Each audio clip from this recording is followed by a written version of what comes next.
Frog God, Frog God. Hi, everyone. When we recorded the actual play that you're about to watch, it was named Takosho. Since then, the project has been renamed to Tehuatl. Make sure you check the Kickstarter links down below in the description and go back it. Now enjoy the show. Hi, Frog God fans. Today we're going to be doing a very special actual play of Takosho with Tom Knauss above me, who created this. Hi, Hello. Tom. Hi, So, Al. Tom, before we finish introductions, could you give us a quick elevator pitch? Okay, so Takosho is a brand new expansion to the Lost Lands world. It will be a very Mesoamerican themed setting, and it will be very heavily influenced by the Aztecs. It's obviously not going to be playing actual Aztecs. It is people who were in the southern continent, which we know virtually nothing about, and this is going to start expanding a little bit about it. It's called one of the Arcanos Islands, if you have the World of the Lost Lands campaign setting, and this will be building upon that and filling in a lot of the lore for this area. So we've got a lot of flavor and a lot of some things you may be familiar with and some actual new additions we put in to make this mesh with the World of the Lost Lands. Fantastic. And I am Alice Peng, aka Lala Twiddle. Today I'm going to be playing a pre-generated character. The name is spelled Xilitli, but it is pronounced Shillelagh. And I will be a monk, so I am dressed very lightly in very little, very light clothes. I've got a few piercings. I imagine the character's hair to be shaved bald, if that is within culture. I am not certain, but this is the image I have. No. Huh? No, it would not No? be. Okay. So then, okay, in that case, I will have a full head of hair, but I have some gold piercings and along, I would say, my face, and be wearing pretty light clothes with beads. And oh yes, the extended open ear, I forget what the term is, but Earplugs. nice. Huh? Earplugs. Earplugs, yes. So nice big ones in my earlobes. So Brandon, up in the upper hand corner, Brandon Powers, what are you going to be playing? I am going to be playing a half-elf cleric that goes by the name of Asua Teteo, and they worship Tehuatl. No, they worship Awia Teteo. Oh, Awia Teteo. Oh, Tehuatl is the domain. Right, you have a special domain associated with that. It has a little bit of reading portents and omens, so that is kind of your domain for that. You are what is known as a Pokotsa, and you are a half-elf. You were originally a member of the Ashleys, but you had a schism with them, and you kind of went your own way and told them to go take a hike, and you started kind of your own civilization in the south part of the island. And random question, since I don't know 5th Ed that well, how do I see how many spells I can cast of each level total? Okay, so you will go on the third page of the sheet, and you will see on that page there will be numbers in the corners of each of the spell levels. Those are the number of spells you can cast per day. So for your character... Oh, okay, yeah, 4, 3, 3. There, cool. That's it. And then you have your cantrips. There are some cantrips and some spells that are designed for this campaign setting. I attached descriptions for what they do to it. Yes, indeed. Cool. So yeah, that's another special little addition for this game world. Awesome. Thank you much. Okay. You're welcome. And making a special appearance, freshly shaven of his long beard and crazy hair, is John Barnhouse, aka Pex. Hi, Pex. Hello. I will be playing a Dwarf Paladin, and forgive my mispronunciation, but I believe it is Spearspill. I could be wrong. And I have gray hair. Apparently I'm old. And gray eyes to go with my hair. And Forge is my friend, and my father's apprentice as he was his father's apprentice. The tools of my trade are made to support my cause of idealism. Although I love my people, the world outside is a bigger place than my homeland. Okay. And in evils. this island, in Tekosho, the dwarves predominantly dwell in what are called the Tepupan Mountains. They're kind of in the central region of the island. They have an on-again, off-again kind of alliance with the Ashleys. They respect them. They each respect each other. There's certain things they don't like about each other, but some of the cultural things they don't like. But by and large, they are pretty friendly for the most part. And they have shared technology over the years too. Cool. And I guess the only question I have that I'm not seeing here is, whom do I worship? I did not put that down on yours because it was that's more of a Lost Lands character. So if you want to go with a traditional Lost Lands one, but one of the modifications we did is that the dwarves worship Zype Totek. They call him something else though. They call him Sotite. Sotite it is. They found it easier to pronounce, so they call it Sotite. So as a side gig for today, we're going to be learning in a whole different language while we play, and Tom's going to be teaching us. Yep, So, we'll be learning a little bit of Nahuatl. So Tom, you want to take us away? Sure. So you guys are traveling, and you were caught in a terrible rainstorm, and this rainstorm was so bad it actually forced you to find shelter. Fortunately, you were traveling through this area of the island, and you came across a small village. The village's name is Pilwa, and you were able to find lodging for the evening. Now, in traditional Tekosho fashion, oh boy, I even botched it up. In typical Tekosho fashion, you would be staying in what's called kind of a common house. So most towns and villages do not have the hotel or the inn.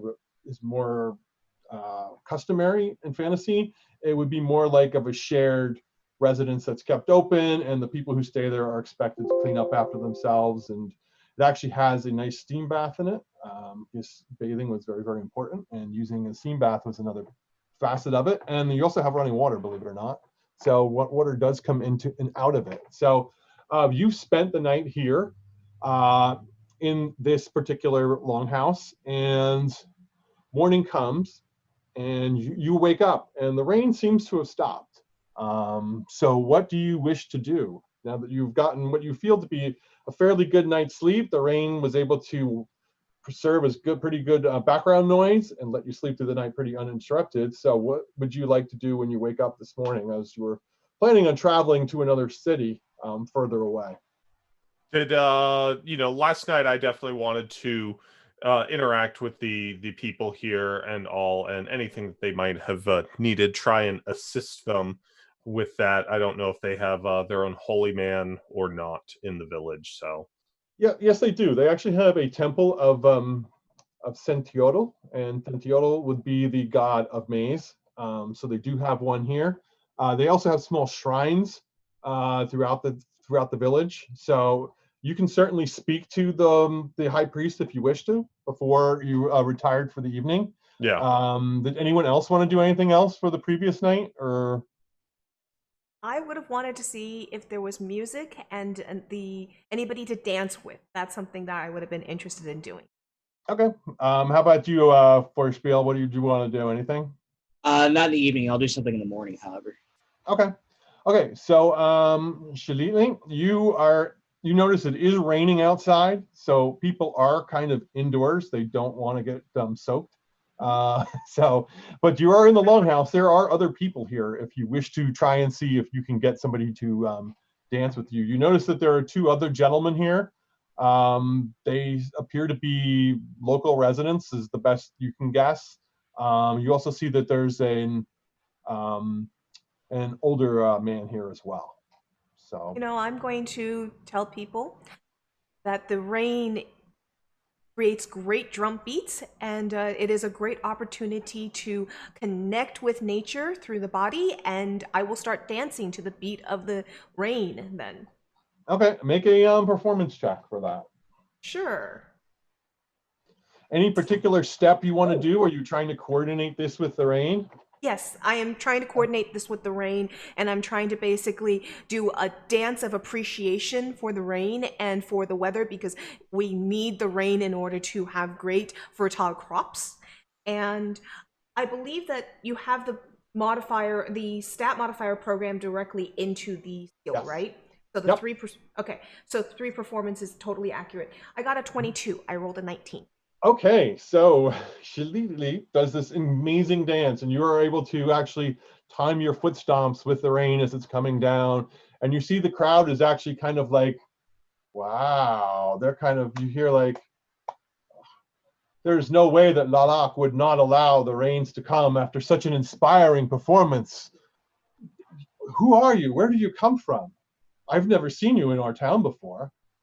Surely, with a dancer as well as you, perhaps you would like to buy some wares. You know, we are purveyors of goods in this town. I've been traveling in search of my story. I wish to become one of the great hero gods. Oh, it must be Lalak that you wish to emulate, for the Of rains have course. come bountifully as you danced for his pleasure. Yes, I am very impressed with that. But a dancer such as yourself can always use a good pair of shoes or sandals. And fortunately, we have a very good inventory of clothing and other accoutrements and other decorative items that you may want to purchase. Now, for the low, low price of only one cocoa bean, I will sell you a pair of sandals. Yes, a pair of sandals. You heard me correctly. And according to legend, and I cannot again verify this, but we at Tehuatl actually is believed to have worn these sandals at one time. But for the low price of one cocoa bean, I will sell them to you. How can I say no to such an amazing product? Of course. You One can't cocoa say bean. no. Okay, so he is going to sell you one of his sandals. You notice they are fairly well made. Okay. They're not magical or anything, at least that you can tell, but they Mhm. look to be of pretty good quality. So he says, You know, I'm gonna knock the bottom just to see if they would be good for stomping, for dances and such. Yeah, they would be. They're actually they have a light rubber sole over a wooden bottom. They actually have a little bit of rubber coating. So as you were dancing in Feuerspiel, you are sleeping and presumably snoring through this entire dance. Let's talk about what Sua Tateo was doing. So you went to speak with the high priest. Yes. Okay. You come to the temple. It is currently open, but you don't see anyone here. It seems to be, you notice that there are some offerings of what appear to be maize on the ground near what would look like a sanctuary of some type. Hmm. But you don't see anyone here right at the So yeah, moment. I am not taking any shelter from the rain. It's just coming down upon me. I have a smile on my face. I lift my head up and open my mouth to feel the fresh raindrops fall in at times. And then when I get to the shrine, I shake myself dry just a little bit and begin looking around. Since I see no one. I look to where they might have attached dormitories. Okay. When you get into this temple, you notice that there appears to be almost what looks like kind of the best description I can give you would be like almost like a trap door. So if you want to open that, it's up to you. You can take a look. I knock on the trap door. Okay. So you hear a loud rap, and when you do that, you see a man comes up, opens the door, and he's like, "Yes, my what are your needs? What are you doing at such this hour? Is there some desperate issue that needs to be dealt with?"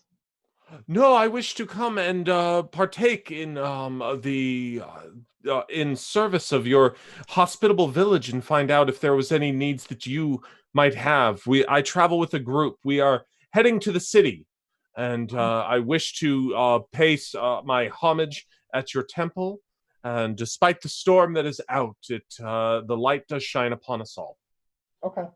While you're sitting here, make a religion check while you're here. Sure. Religion doesn't look like I'm trained in that one, but 21 anyways. Okay.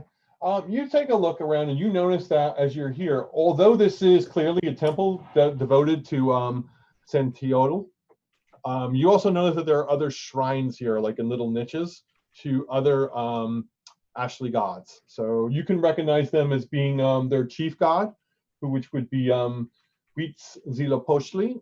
You also notice Tezcatlipoca, Saitotec, Lalak, Quetzalcoatl. You notice that these are here. So you don't notice any to your god, though. And you know that that would not be, you would be unusual to find one to your deity here. Gotcha. Okay. So he says, no, at the moment, there's nothing I know of or have any needs for at this moment. And as you're there with him, you hear a knock on the door outside of the temple, and you hear like a commotion outside the temple. And as you're there, you see 4 warriors, and they walk into the temple, and you see they are carrying a body with them. And they're like, you can hear that the leader of this group comes in and says, you can hear him calling the priest's name. So you hear him saying, just a second, Sintakoli, we need your help. We need your help. This man, we just found him. You must prepare him for burial. What do you do while he's doing this? I want to move over to them. Perhaps there's one in the back that I might speak to while some of them are speaking with the priest of the area.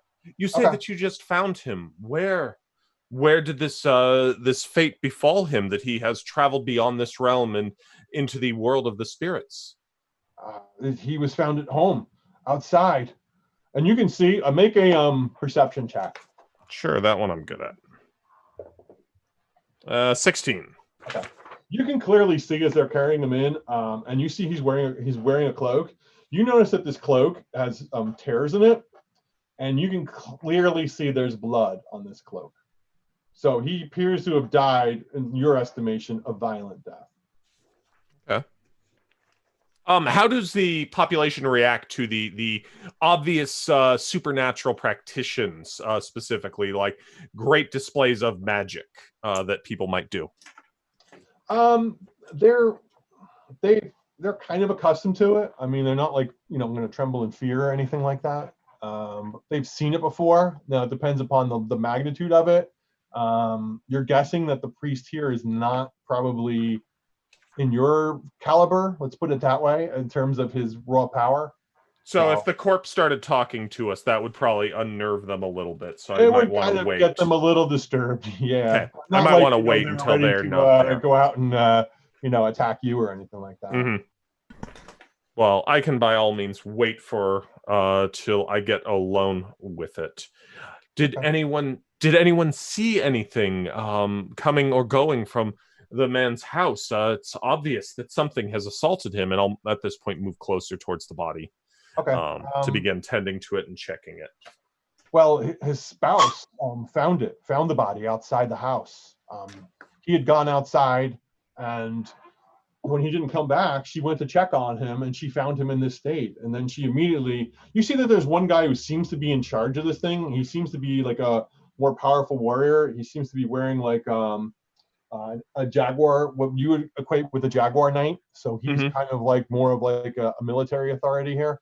So you seem that he's like kind of taking charge of this. And he says, yes, his wife found him outside, and she immediately summoned for my assistance. And I came and I went immediately, and we brought the body here for proper, so that it can be properly buried and prepared for the next world, for the journey into Mictlan.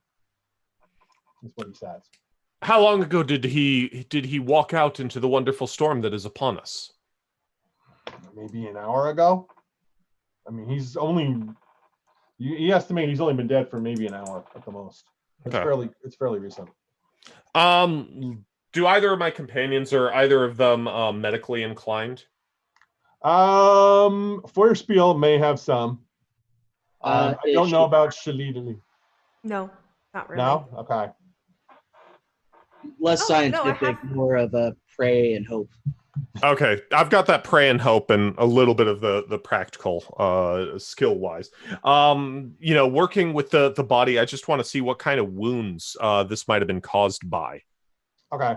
From your earlier perception check and from the fact that you notice that the cloak appears to be torn pretty in tight bands, you're guessing, or you're not guessing, you're actually believing that these are some type of slashing or laceration wounds. Okay, does it look like a manufactured weapon or perhaps natural weapons of an animal? It could be either. I mean, Okay. it's not that precise. It's not like you're pretty sure it's not like an obsidian weapon that would just slice through it like, with a very, very fine edge. It's more like serrated, you guess, would probably be the best way I can describe it. So I know we don't have gold or silver. My character sheet does have that on it, though. Is Well, that there is like? gold, yes. Some of the people do exchange precious metals as currency. Okay. Yeah, cocoa beans are also a currency, and there's another currency as well that is almost like a cloth. It's called a kachli, and that would be like the equivalent like a $20 bill. Is probably the best way to give you a description of it. I want to just basically grab one of my silver pieces, press it into one of their hands, and say, "Please, my friends are at the communal house. Can you go and summon them here? I wish to speak with them." Oh yes, right away. So he books out, and you see that the leader type is kind of like he's kind of coming over to you. He's kind of taking an interest in you. So he says, "Okota, what are you doing here?" What's kota mean?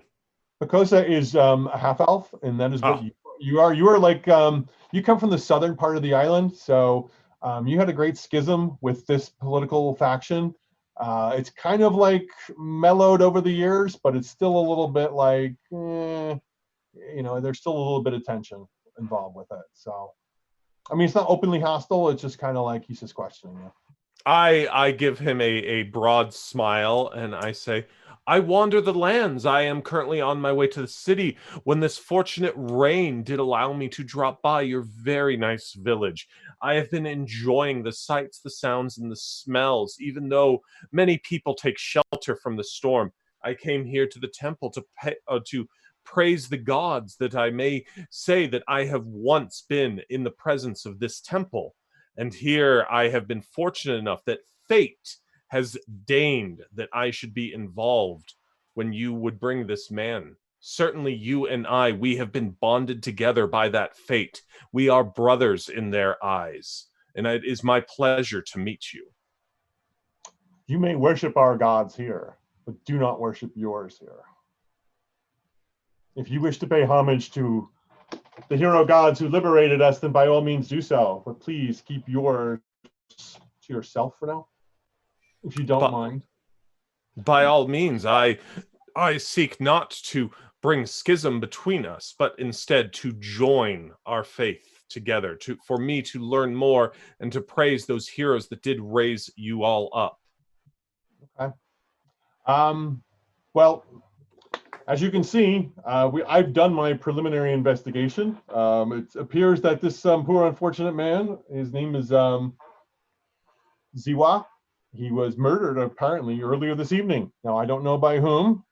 His wife came and said that she found him in this state after he had left the home, and I brought him here. I am currently at a loss to figure out what happened to this poor gentleman. Perhaps you may have a little more experience in this sort of thing than I do. You sound like you do. You sound like a man of many talents. Perhaps this is one of your talents. I have walked many roads and hope to see many more before my days are done. And I do hope that I may be of assistance in bringing whoever has ended this poor man's journey upon our world, that I may find them and bring them back for your justice. Okay, as you say that, you, Shalidli and Feuerspiel, you see a warrior. He appears to be wearing like an eagle costume. He comes running in, And he says, I was given this to find someone's companions. 2 of them, he said. I don't know who they are. He didn't give me a name. Is there anyone missing a companion here? No. Oh, you 2 the ones? Maybe. Guys, he goes, wait, I know you. Did you meet a companion? And he's like, no, I don't know what you're talking about. Oh, old man, are you missing somebody? There's somebody gave me a silver piece. He didn't say who he's looking for. He said they had to come right away to the temple. I go to the dwarf and I give his clothes a tug. I believe they are looking for us. I know. Don't tell him that. Well, I'm keeping the silver piece nonetheless. I've done my part. Now you discharge your duty. So he just kind of walks out and he leaves. Let's follow him now. Okay. So you guys gonna follow him? Mm-hmm. All right. So you guys follow him out. It's a very short walk. You notice that this common house and the temple are maybe 50 feet, 100 feet apart. So they're pretty close. So he comes in. You guys walk into the temple. You see that Asua Tateo is there speaking to the high priest right now and speaking with what appears to be like a jaguar knight who has a body. And they seem to be examining the remains of someone who is wearing a cloak. And you can see obviously bears wounds from a sharp instrument because you can see that there's blood and that there are cuts clearly through his clothing. So that is the scene you guys stumble upon. So you see the knight comes and says, when you guys walk in, he's like, are they with you? Who are these 2? Everybody relax. I'm here. And who's I? Is that your name? Good to meet you, I. No. Yes, that is his name. His name is I. No, don't listen to her. Okay. His name is I. No one ever call him anything but that from now on. Spirit Asua still. Asua Tateo, why is it that you have called us here? For there has sadly been a murder while we have just arrived in this village. This man was discovered, and I believe that the 3 of us may be able to track down what has occurred to him. I turn towards the priest. Revered father, I have been asked not to pay homage to those that have imbued me with capabilities while I am here on your sacred grounds, and I will follow that. However, I do have an ability to commune into the spirit world if I were to be in the presence of his previous body. I ask your permission if we may conduct an investigation to try and ascertain who has done this. Oh, peering into Miklan is a dangerous endeavor. You never know what you will find. But if you are willing to traverse into the land of the dead, speak with this man's spirit, I will not stand in your way. It is a tragedy. Our village is so small, and to have another strange event happen like this, it's unnerving. Concerns me. Perhaps, Asua Tateo, I could aid you by grounding you with a saga, with a drum ballad. That's what I meant to say. By all means, everything that we can do to bring the spirit of this man, to tie it to the body, perhaps will part the mists and give us more information as to what has caused his end. And maybe you could sing. Who's I? Look around. You are. Fierceville. Are you a singer? Are you an entertaining troupe? You seem to have quite the complement of performers. You're going to play some drums, and you're going to sing. Can you sing us a song from the Tehuatl Mountains? I have never heard one. I'd be most interested in hearing it. Is it lovely? No. No. Is it good? No. Perhaps you're not much of a singer then. Correct. Okay. Okay, so you're going to do a performance to help him? Yes, I will do a performance, and I'm going to drum the performance out. Okay, so you hear the drum going in the background. It would be one of the long drum you can play, or you would play like a short drum that would be more like with a turtle shell. I would be doing a short drum, from what I understand of the little bit that I understand of. It would be the Aol. you would be Okay. playing. I would do that one. Okay. And I succeeded in an aid check at least, but I didn't do too well. I only rolled a 12. Okay. All right. So you hear the beat in the background, and Asua Teteo, are you going to communicate with the dead? Yes, I will go ahead and pull out some of my accoutrements, and as the drum beat goes, begin my chant to pull the spirit back to the body to inhabit it for a short time before we banish it once again to the realm of the spirits, where we may be able to ask it up to 5. That's right, 5 questions. 5 questions. Okay.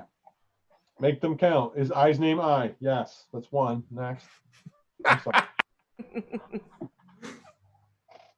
So, The dwarf's named I. first, One more thing before you do that. Is Yep. either of you looking at the body? Yeah, I would take a look at the body. I would get close to it and just examine it for what I can. I'm not particularly trained in medicine though, so it would just be basically what I'm able to observe.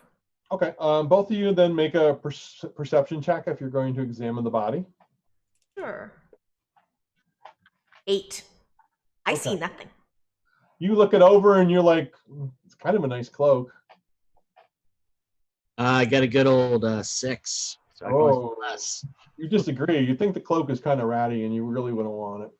But, all right, so you don't really notice anything unusual about that. So as you guys are examining the body, we now see that Asua Teteo is speaking, and he is going to burn some incense. And as the drums are beating, he's going to commune with the spirit of the dead and pull this man's spirit from Mictlan to answer a few questions. By all means, you see as you're doing that, you see it cast it, and you see almost like the eyes kind of open to some extent, and you just see like the corpse animates to the best ability it animates. And what do you want to ask it? After what is the last things that he remembers? Let's start there. What is the last thing you remember? Okay. You get an answer, and you hear tearing through my skin. Who tore through your skin? You get an answer that you get this answer. Damn maize stalk wrapping through me. Dan may stalk wrapping through me. Mm-hmm.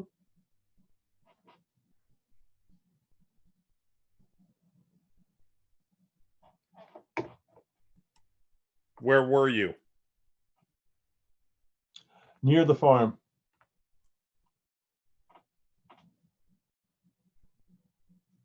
Who would want to kill you?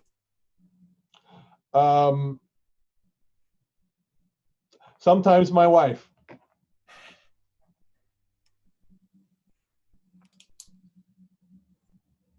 Do either of the two of you have anything else? Alice, you're generally good with questions. What was the last thing he was doing? What were you doing when you were outside? Drinking polka. And with that, suddenly the body settles back down, no longer animated by the magic that I imbued into it. So as you do that, you see that the high priest is like, you wield powerful magic. Priest of Awiateteo. I have never seen such who can bring the spirit back from Mictlan. You are powerful indeed. I wield nothing. It is simply the gifts that have been given to me. We all have the gods on our side that will follow us, that will teach us these things. They have simply given me the ability to ask these questions of the fallen so that we might be able to learn more. Okay. I will have to pray harder to get such powerful to be able to speak to those who have gone before me. but I appreciate you being here. Without your assistance and your insight, we would never have had this man speak to us. So I must thank you for that. And you see that the kind of the Jaguar Knight, he seems to be a little bit. You get a sense. Well, make an insight check, actually. Sure. +6. Mm-hmm. 10. A whole 10? 10, I tell you. He's not good at hiding his emotions, and you can kind of tell he feels like he's been upstaged a little bit. Like his feathers are a little ruffled. That he's been someone has outshone him in this whole thing. It's like, well, some foreign priest came and did some mumbo jumbo, and yeah, he did some parlor trick to get that. But that will not replace good old fashioned boots on the ground, looking for the answer. Of course not. In fact, that is you are the next person that I wish to speak with. For some things that he did say, I have no knowledge of what he means. He said that Dan may stalk rapping through me. Does that mean anything to you? From him? No. He's got his issues, trust me. We know him well. What issues does this man, or did he have? Well, he sometimes well, first of all, he's awful with money. I mean, he will squander it in a heartbeat. You know, it's any fly-by-night scheme he can get into, he will.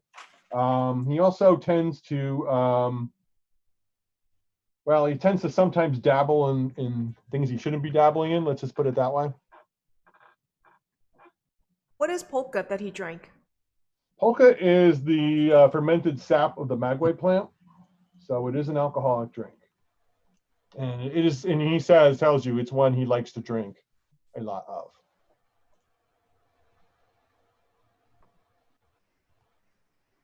I'm a reasonable dwarf, but I just experienced some very unreasonable things. Where's this wife of his, anyway?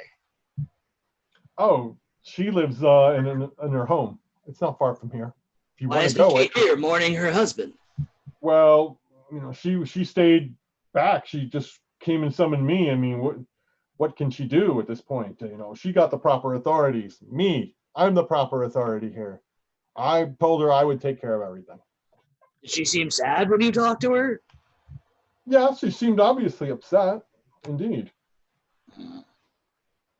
Well, he accused the wife. I think we should start there.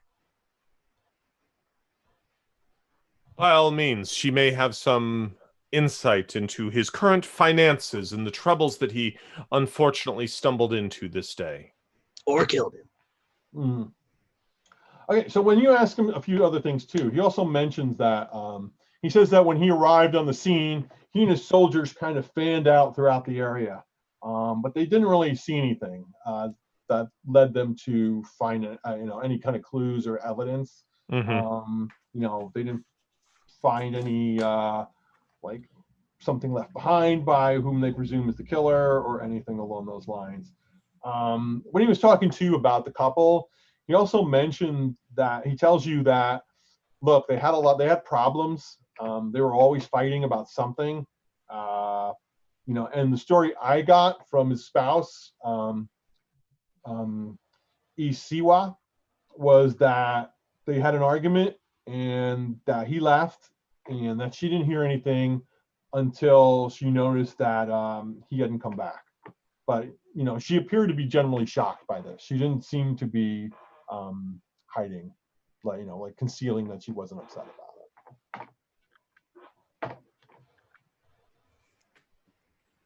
Awesome. Are we off to talk to the wife then? Sounds like it. Okay, so what you guys gonna do? Mm-hmm. All righty. All right, so you head out into the rain, and you are, well, actually, it stopped raining at this point. Your dance was so good that all the rain came down, and it took care of everything. Yes, all at once. Okay, so you guys go to her house, and when you get there, as she said, he said he was murdered near the, or he died near the farm. So when you get there, I'll give you a little bit of a description of what you see. Are we walking or riding, by the way? You would be walking. There are no generally no animals. There's no mounts for the most part. There are no horses or anything like that. So you'd be walking. You can see that this is kind of like when you get to this home. Your understanding of the society, the way society works, is there are nobles and then there are commoners. The nobles can attain nobility through one of three means. One is you are actually a relative of a hero god. Second is that you earn it on the battlefield. And the third is that you accomplish something in another field of expertise that is so remarkable that you've been granted nobility. So you know that from your understanding and from what the man was wearing, you can tell that he was a member of the nobility.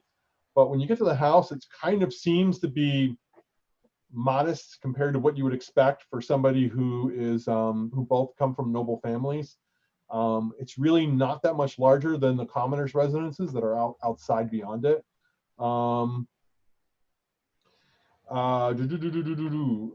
Okay, so you get there, and what do you want to do? You're outside the house.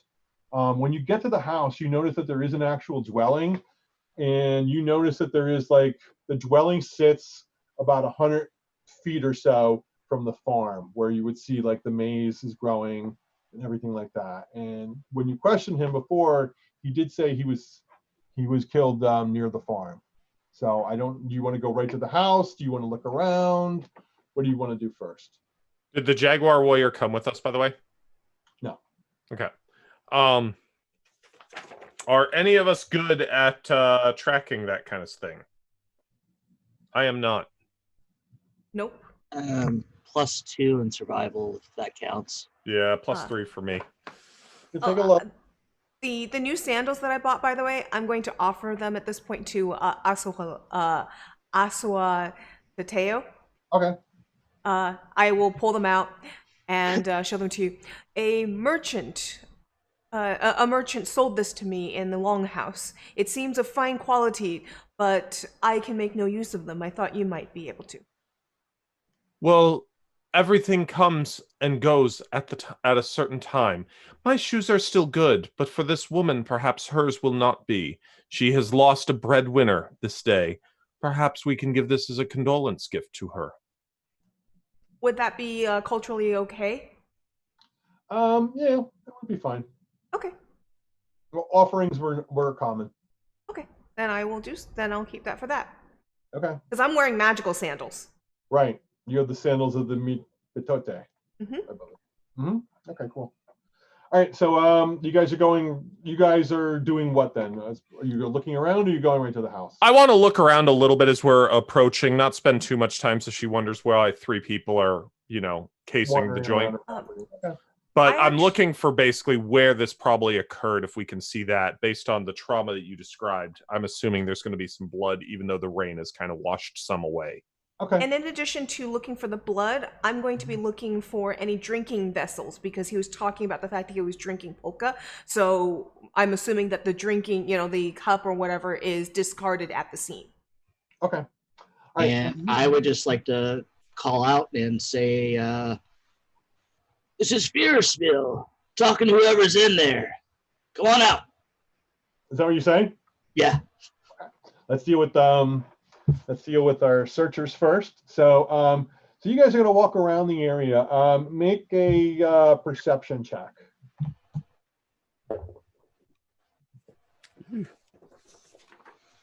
4. No. A 4? I'm at 9, but We're the best detectives. It's okay.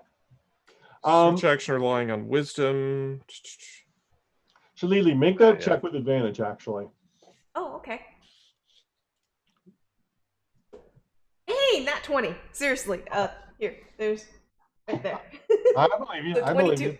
Okay, you are specifically looking for the shards, and you do find them. So as you're walking around the area, you notice that the shards kind of like seem to be littering the ground a little bit. So you notice that they're between the residence where the home is and kind of near the farm. But you notice that there are pottery shards spread out over kind of a little bit of a larger area than you would think. Okay. But there is definitely pottery shards here. Drinking vessels. Asua Tateo, over here. Okay. we'll definitely go and take a look. And I believe this you is what notice- he was drinking from. You notice too, Shalili, that when you actually find these shards, because you got so high, you smell that there was definitely polka in this. You can tell for sure. How does it look like it was broken? You're saying that it's over a wider span, so does it look like basically rather than dropped, it was thrown or it was ripped out of someone's hand? You would probably suspect more of like ripped or knocked out of somebody. Okay. Rather than just like dropping it like this, you probably think it was like knocked or hit like that. Over here. You He's He's see, calling not out answer. to the house. I'm waiting for something, someone or something. Forspiel, as you yell that, you notice that a woman comes out of the house. She's wearing very fine clothing, jewelry. She has, earplugs made of turquoise. You can tell that she's actually very befitting of a noble person. And she comes out and she's like, "I've already talked to Papalotl. Who are you? What are you doing here?" I'm Fiercebill, and I remove my helm or hat if I'm wearing one and put it under my arm. Mhm. My condolences to your loss, but we are a separate investigation as we think your husband may have befallen foul play. Foul play? Well, you're quite the investigator. I mean, I know. Papalotl told us that he had been attacked by something. I mean, there's blood marks and there's tears, and so obviously something attacked him. Yes, we are here to find out what or who that might have been. Well, surely it wasn't me. If that's what you're thinking, I just want to get that thought right out of your mind. I have nothing to do with this at all. I will tell you everything I told Papalotl. We got into an argument. It was after midnight. I told him he's having too much pulque. He was done for the night. He wouldn't listen to me. Stormed out of the house, holding that damn jar of his in his hand. He didn't come back for a few minutes like he normally would, blow off some steam, have a few more chugs, and come back in. I went outside to go and look for him, okay?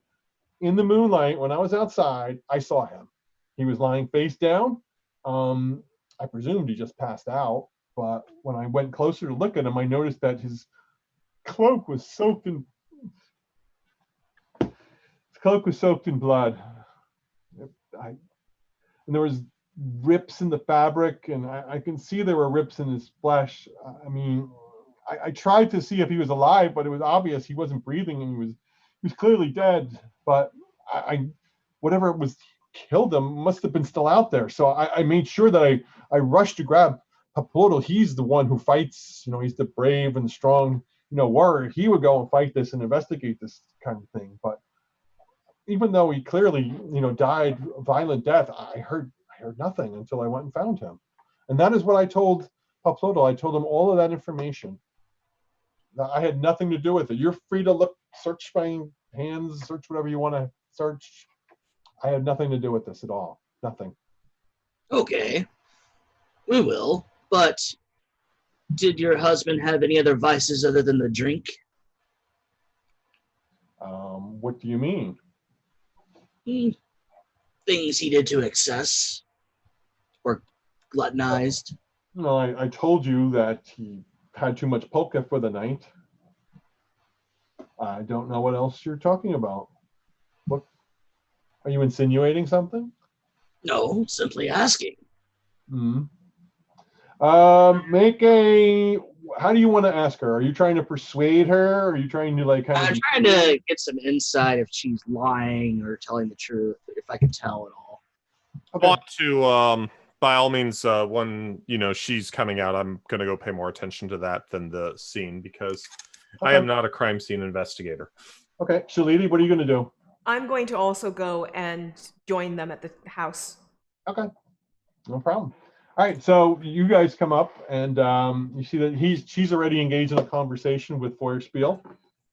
She's kind of acknowledges you when you come over, and she's kind of perplexed. She's kind of seeing, this is a largely Ashley village, so to see Epicosa and a dwarf is kind of unusual for her. But she just kind of says, "Just I've told Puploadle everything he needed to know.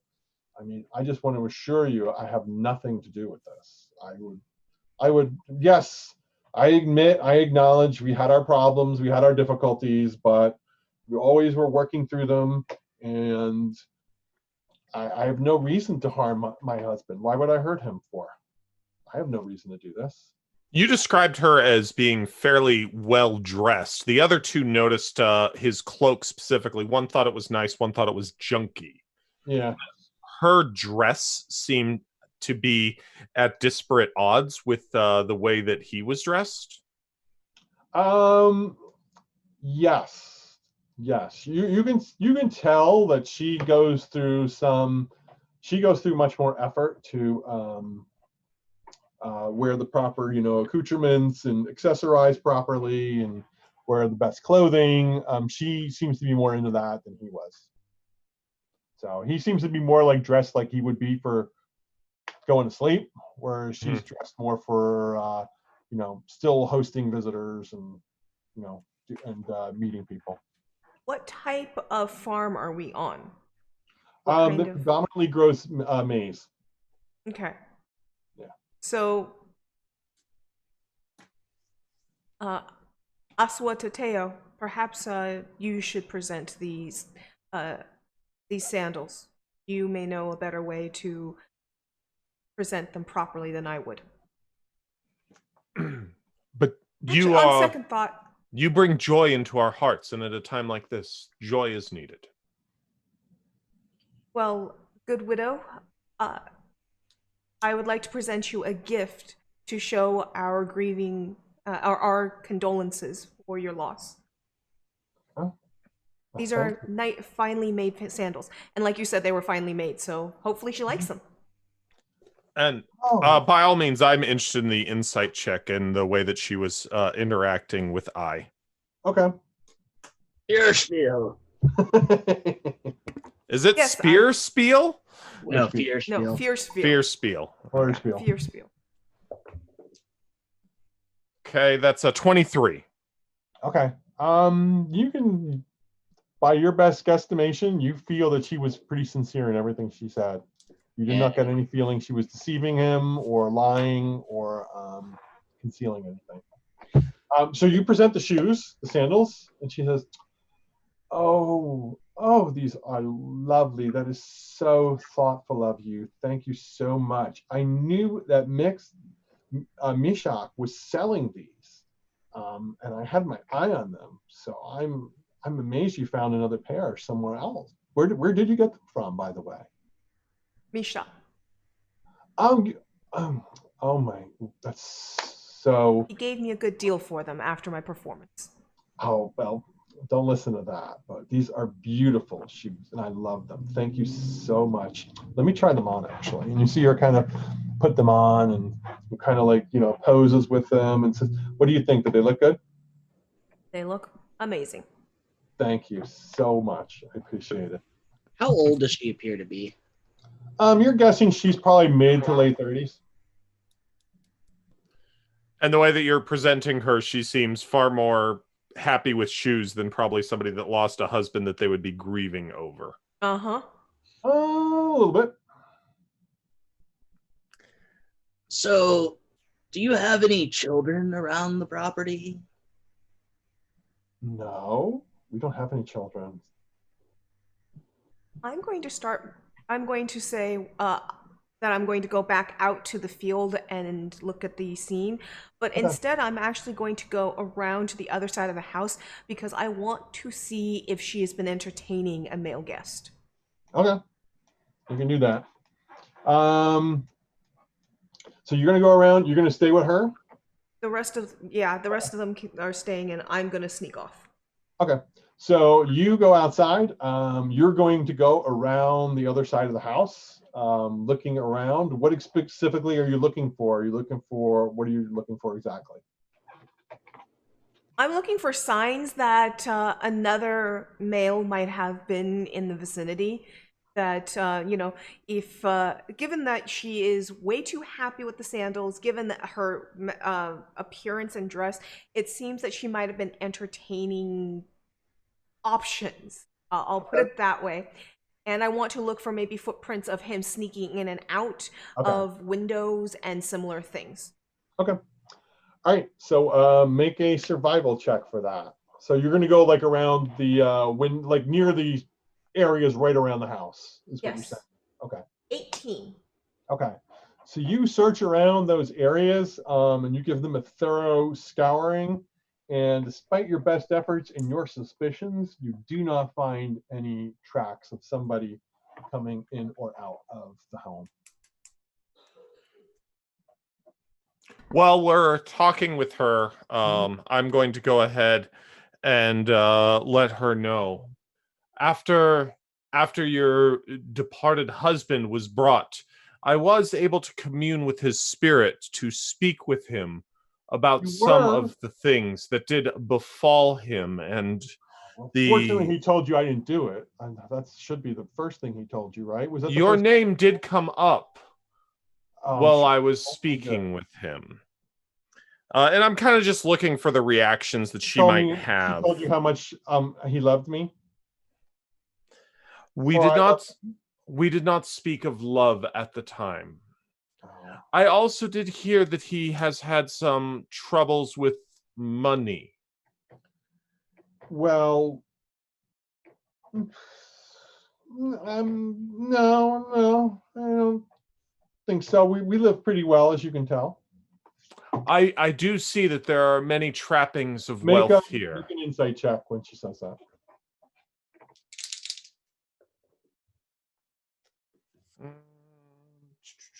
Insight 22. You get a sense that she's lying to you. How big is this farm of maize? Is it fairly large? It's fairly large, yeah. It encompasses a pretty good area. You're estimating it's probably could be enough for maybe like 8 to 10 commoners to work the land. So maybe an acre, a couple acres. So if no children work the land or inherited it, who works on the property during the day? Did your husband do it all? Oh no. We lease it. See, we own the land and we lease it to the commoners who work the land. So they plant the maize and harvest the maize, and for that they give us a payment, and we get some excess from them. But no, work in the fields? Oh no. Of course not. I am a descendant of Tehuatl. No. I would not work in the field. Of course not. Any problems with these workers? No, they seem like industrious men and women. We don't have any problems with them. Any of them you've let go as of late? No, not at all. They're all good people. I have nothing but the best things to say about them. They work hard. She's brandishing her hands and whatnot, doing her hand movements. Can I tell if she's never worked a day in her life or she has working hands? Make a perception check on that. All right. Give yourself advantage because you're looking for that specifically. Okay. Perception. First is a 17. Second is a 10. Okay.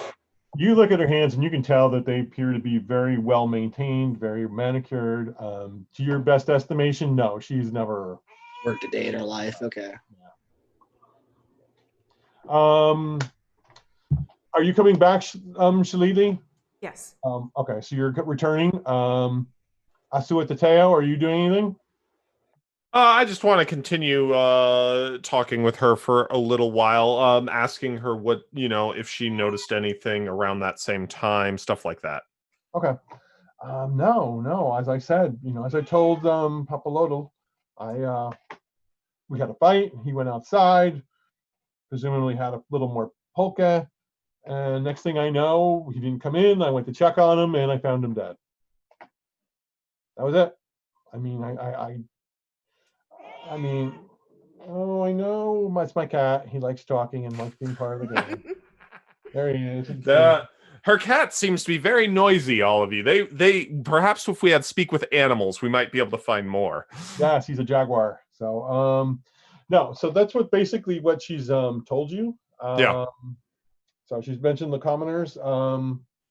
Is there anything else you would need? I mean, I certainly hope that you can find the culprit who did this. I mean, actually, maybe you could help me in this. See, I'll be honest. Oh boy, there's some people who may think that I had something to do with this. No. No, there are some. Trust me, there are a few. If you could solve this crime and exonerate me, it would be in your interest to do so. I mean, I can, of course, financially reward you for doing such a thing, if you wish.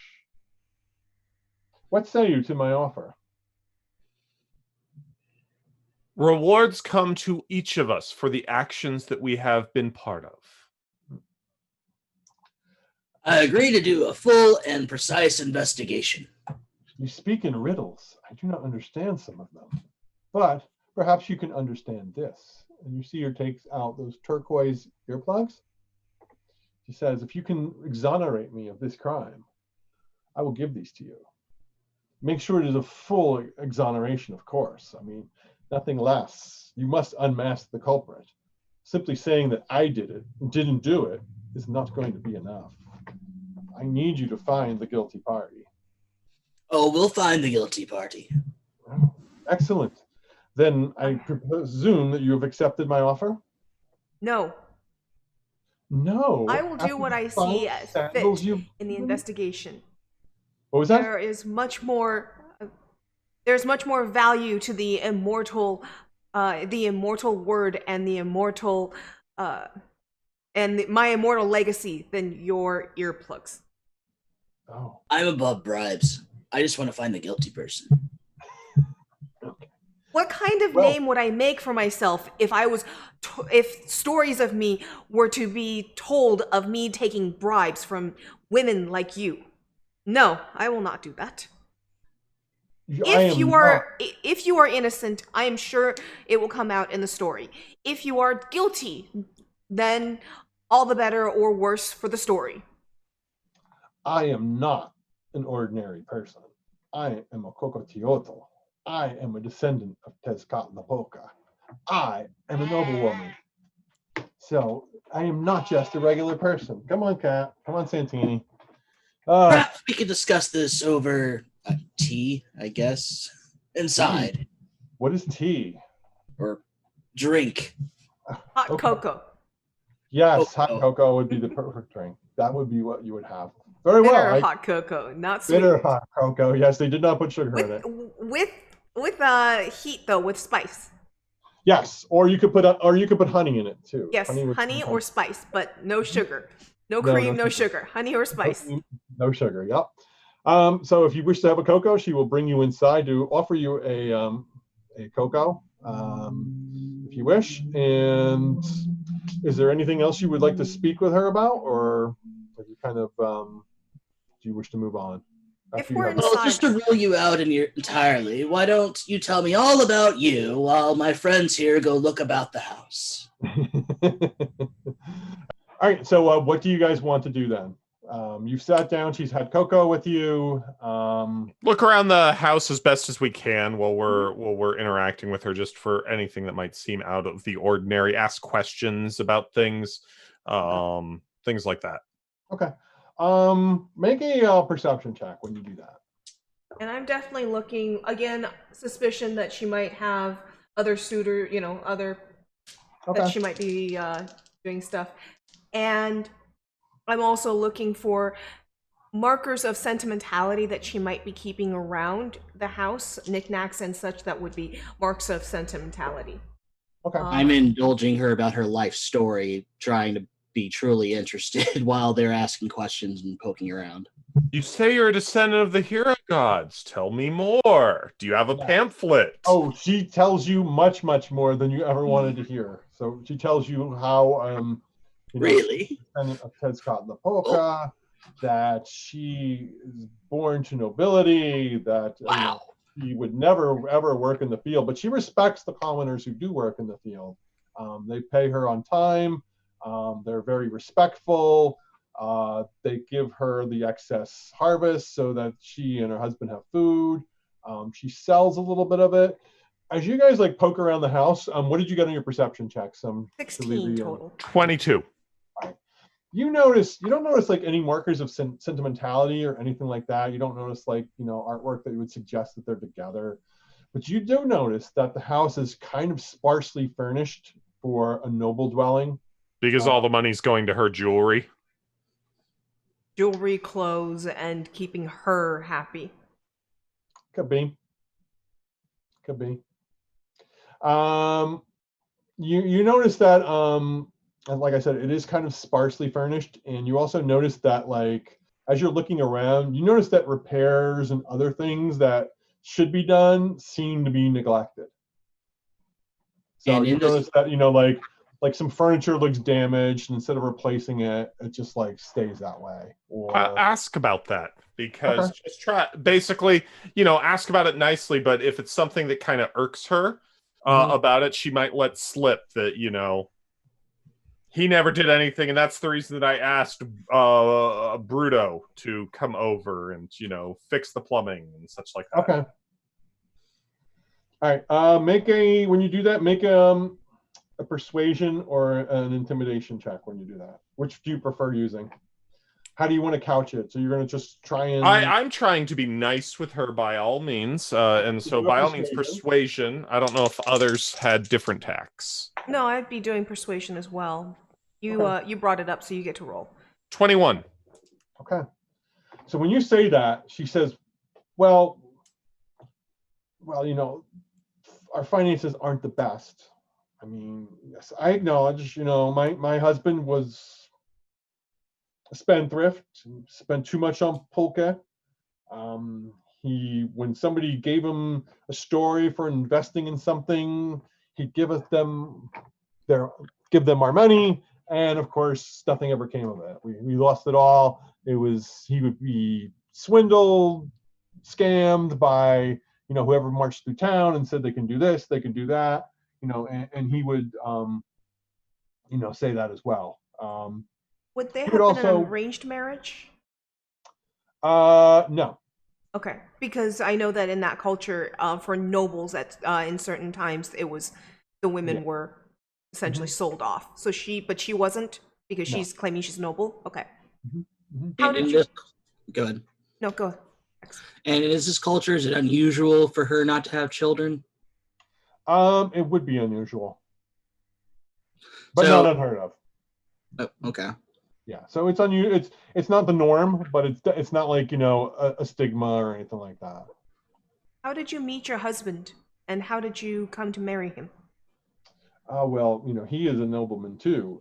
He was actually a very talented stonemason, and he was able to make some incredible decorative pieces, and I was simply blown away by his talent, and we fell in love, and next thing you know, we're married and we're living here in this house.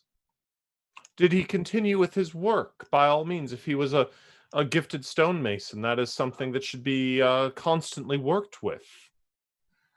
Well, kind of once he became a nobleman, he kind of felt that he didn't need to do that anymore. He was kind of taken care of, so to speak.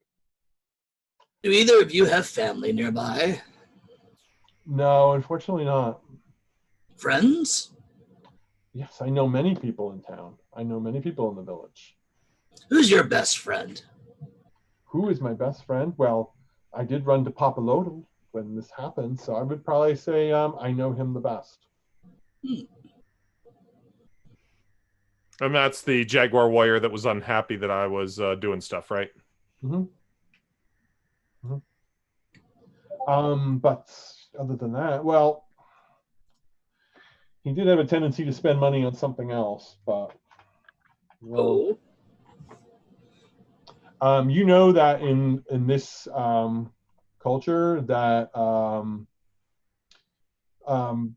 Asuatateo, as a follower of Awiatateo, you indulge sometimes in using what were called very popular in Aztec era was psychedelic mushrooms. Mm-hmm. They were used to commune with the gods and to get portents and to actually treat ailments. You would use them to try and get insight in what was happening to the patient. But you know they're illegal in this in this part of the island. And she kind of admits that he spent money on those. And it could be very expensive because they were illegal. But I believe he stopped that quite a while ago. I mean, he stopped buying that stuff and stopped doing it. So he just, you know, things have gotten better. Once he stopped doing that, things improved a lot. Not, you know, ideally, but, you know, they did get better. How long have you been married? We've been married for 17 years. As we're walking through here, what's the most valuable item that we see giving this tour of the home? Her turquoise earplugs. By far, or by a large margin, or a pretty good margin, yeah. A pretty good margin, okay.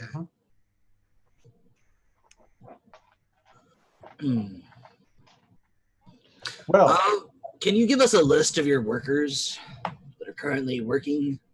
Sure, certainly. She gives you a list. She tells you who they are, gives you names, and tells you where you can find them. Cool. They're all good people.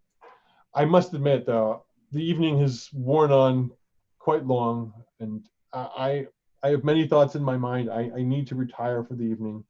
I beg your pardon, but I hope I have been most gracious a hostess to you. But I find that I grow fatigued, and I must at least get a good night's rest as I try and recover from this. And once you exonerate me and you find the guilty person, I will invite you over for a full dinner, and I will have a full spread of drinks and song. And I believe you said you were a dancer? Yes, I am. Perhaps you can perform for us. Once you've alleviated this problem from me and you've found the guilty party, and once you take care of that, we can have a great feast, and we can have cocoa together and some honey, and we'll have some tortillas and fresh turkeys. Her dancing is something to behold. She is able to walk upon the rays of the sun. Oh, you're too kind. I will be in for a special treat. But keep going. I will be in for a special treat. I didn't know you were so talented. I will be waiting for this performance. Thank you so much. Well, then you should help us finish this investigation and cooperate with any questions we have. Well, she has been mostly. Yeah, I know. Of course I will. I will. No, you will not have any problems from me. But by all means, speak to the workers. Not a problem. Oh, and one last question before we let you rest your weary, weary head. Oh, thank you. Okay, Dwarfumbo. One more thing, ma'am. You said it was raining last night when you found him? It had been raining, yes. So when I first met her, did her clothing appear wet at all? No. Okay. And you said it was a full moon? I got close to it. You can see by the moonlight. I am not an astronomer. I don't know what a full moon or half moon or any of those moons are. I know there are moons. That's it. Sorry. Okay. Get yourself some rest. Looking around her house, did she have anything else that was turquoise? Yes, you did notice that there was a small statue. It looked like a jaguar, and it had turquoise eyes in it. I would have pointed that out to my group subtly. Okay. And you're saying it's a jaguar. About how big? And what is the rest of it made of? Small. Maybe like that big. Okay. It looks to be like made out of clay or something. It doesn't seem to be, any like exotic material. Maybe stone, maybe clay. Yeah. But that seemed, with the fact that, there was the Jaguar warrior and such. Yeah. And where did this piece? Is this something that your poor deceased husband made for you with his skill? Yes, it was one of the first gifts he ever gave me. Actually, it's astute of you to notice that. It is, of course, it is a depiction of course, Tezcatlipoca, of course, my great ancestor, the jaguar. My insight didn't go too well. My insight's only a 12. How old does it look? I mean, it doesn't look like she just got it. I mean, it's weathered, so it's seen better days. Cool. We taking off and gonna go talk to some other people then, guys? Yeah, I want to continue looking out in the field a little bit more. Okay. And go to where the ceramic broke. I want to look around a little bit more. And once we are out of her earshot, Asua Tateo, one of the questions you asked, his answer was, "Dan may stalk wrapping through me." Dan may stalk wrapping through me. Yes. What if it was maize, not May? Maize stalk, or Dan May's stalk. we might want to, since this is a maize farm. I'm just wondering, perhaps we heard him wrong. We may have. It is a maze of maize that I am amazed by. I hope there's children in the cornfield. That is a great alliteration. Well, it's actually not an alliteration, but it's a great combining of puns. Okay, so Shalili, you're going to go into the fields then? Is that what you're saying? I want to start where I found the ceramic jug pieces. Okay. Okay. All right, so you go to that area and you notice it is between the home and the farm. It's closer to the farm than the home. So as I said, you found these shards. They spread out across maybe like a 6 to 10 foot area. So it's not like they're all clustered. Like I said, like he dropped it, more like it was knocked out and kind of rolled along the ground. And kind of broke. Did it break against the ground or did it break against a different surface? It's really impossible to tell, but you're going to speculate from the way that it was spread around is that it probably broke before it hit the ground. Before it hit the ground. Okay. And like it was struck or something. Okay. Like something kind of, you're holding it, something, hit it, cracked it, and send it flying. So would it be possible to see where basically, well, it was just raining, so I couldn't see where the fluid went, but does it look like it was struck with something sharp or something blunt? If it were blunt, it would have probably just cracked and fallen on the ground. Okay, so it looked like it was something sharp. Mm-hmm. So I will point that out to the other two. Okay, you point that out to them. This looks to be flung and struck with some sort of sharp object. Whatever attacked him had something, either a sharp weapon or sharp claws or something sharp as the way of attack.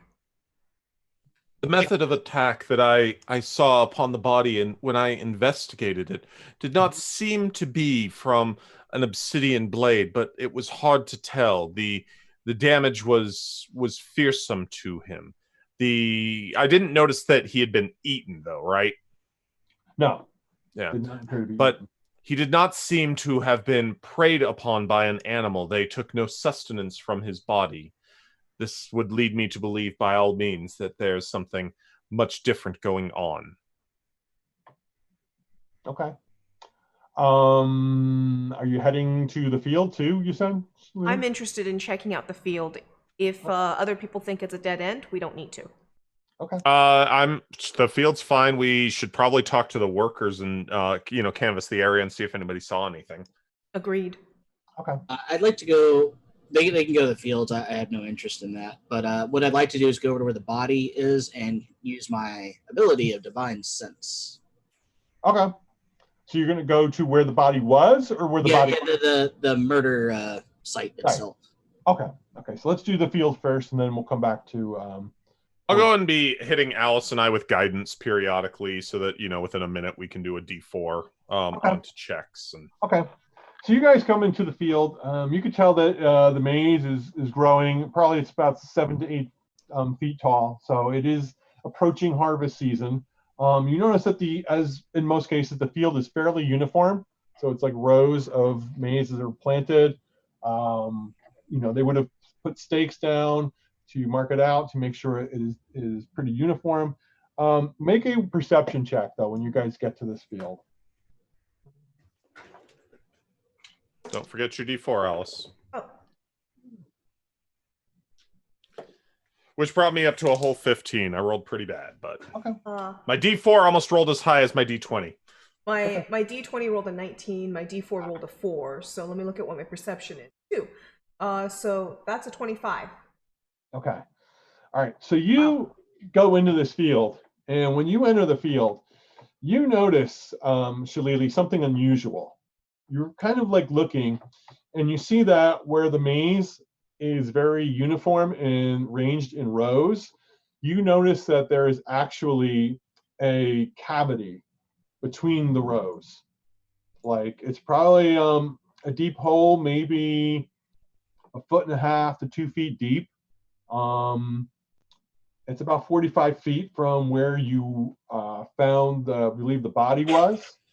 And you also notice, as you're looking at this hole, you notice that there seem to be like tracks traveling from this hole towards where you found the shards of pulp. Okay. Wow, okay. All right, so first, Bill, you use your divine sense, and you get down on the ground, and you try and detect the presence of something fitting that criteria of celestial, a fiend, or an undead, and you do not pick up anything in this area. I talk out loud to myself. I guess we can rule that out. Okay. As I said earlier, Shalili, you found that hole in the ground, and you noticed that there was strange, like, tracks moving towards where the shards were. Yeah, I'm going to point that out to the person with me, so Asua Teo. Okay. Do you see this? What kind of tracks are they? You have no idea what kind of tracks they are. They're definitely not like humanoid footprints for sure. I do see marks upon the ground, but I have no familiarity with what has caused this. Do they seem like bipedal or quadrupedal? No. Neither. Neither. You've never seen any tracks like these. They're make a nature check if you could. I rolled a natural 1. I rolled a 19, which means I have a 19. Okay. You look at them. Shalili, you look at them and you think that there must have been like a boat or something that went through this area. Boat, okay. A canoe. Yeah, you think a canoe was somehow put in this area. You're completely have no idea what this is. Asua Tateo, it's clearly the mark of a canoe. Yeah, somebody was trying to row through this area, and they didn't get very far because the water wasn't that high. So they Mudfish? Here. Yes. But Asua Tateo, you look at this, and as you look at it, you're examining it, and you kind of notice a few things unusual about it. First of all, you notice that the ground is loose, but it's still pretty moist here in this area. And you notice that it seems to be kind of fibrous or tendril-like. So it would almost seem like the best thing to describe it would be almost like a plant root walking across, like a plant root walking through this earth. Interesting. The marks upon this seem as if a plant has uprooted itself and learned to walk as a man does. That's impossible. These furrows here is where its roots ground down into the soft earth and pushed itself forward, propelling it. Asua Teteo, you have spoken many far tales in the past, but this is by far the strangest and farthest. It is clearly the mark of a canoe. I do not know why someone would move a canoe through this area. Well, it makes more Nor do I know why they would that a plant would walk through here. But we are amidst the plants here in the field. Perhaps there is something to be said for that. but a canoe can move. Plants can't grow limbs and walk away. That's impossible. Perhaps it is, until it is not. Perhaps we should get I and see what he thinks. Aye. It is a Or strange Phil? name for a dwarf, isn't it? Aye. Billsburg. Fiercebill. He can't even say his own name. See, we win. I it is. Aye. The eyes have it. The eyes have it. He comes from a long line of eyes. Oh, okay. Aye, aye. Horsebill, what do you say when you see this? What do they tell you this? Huh? What?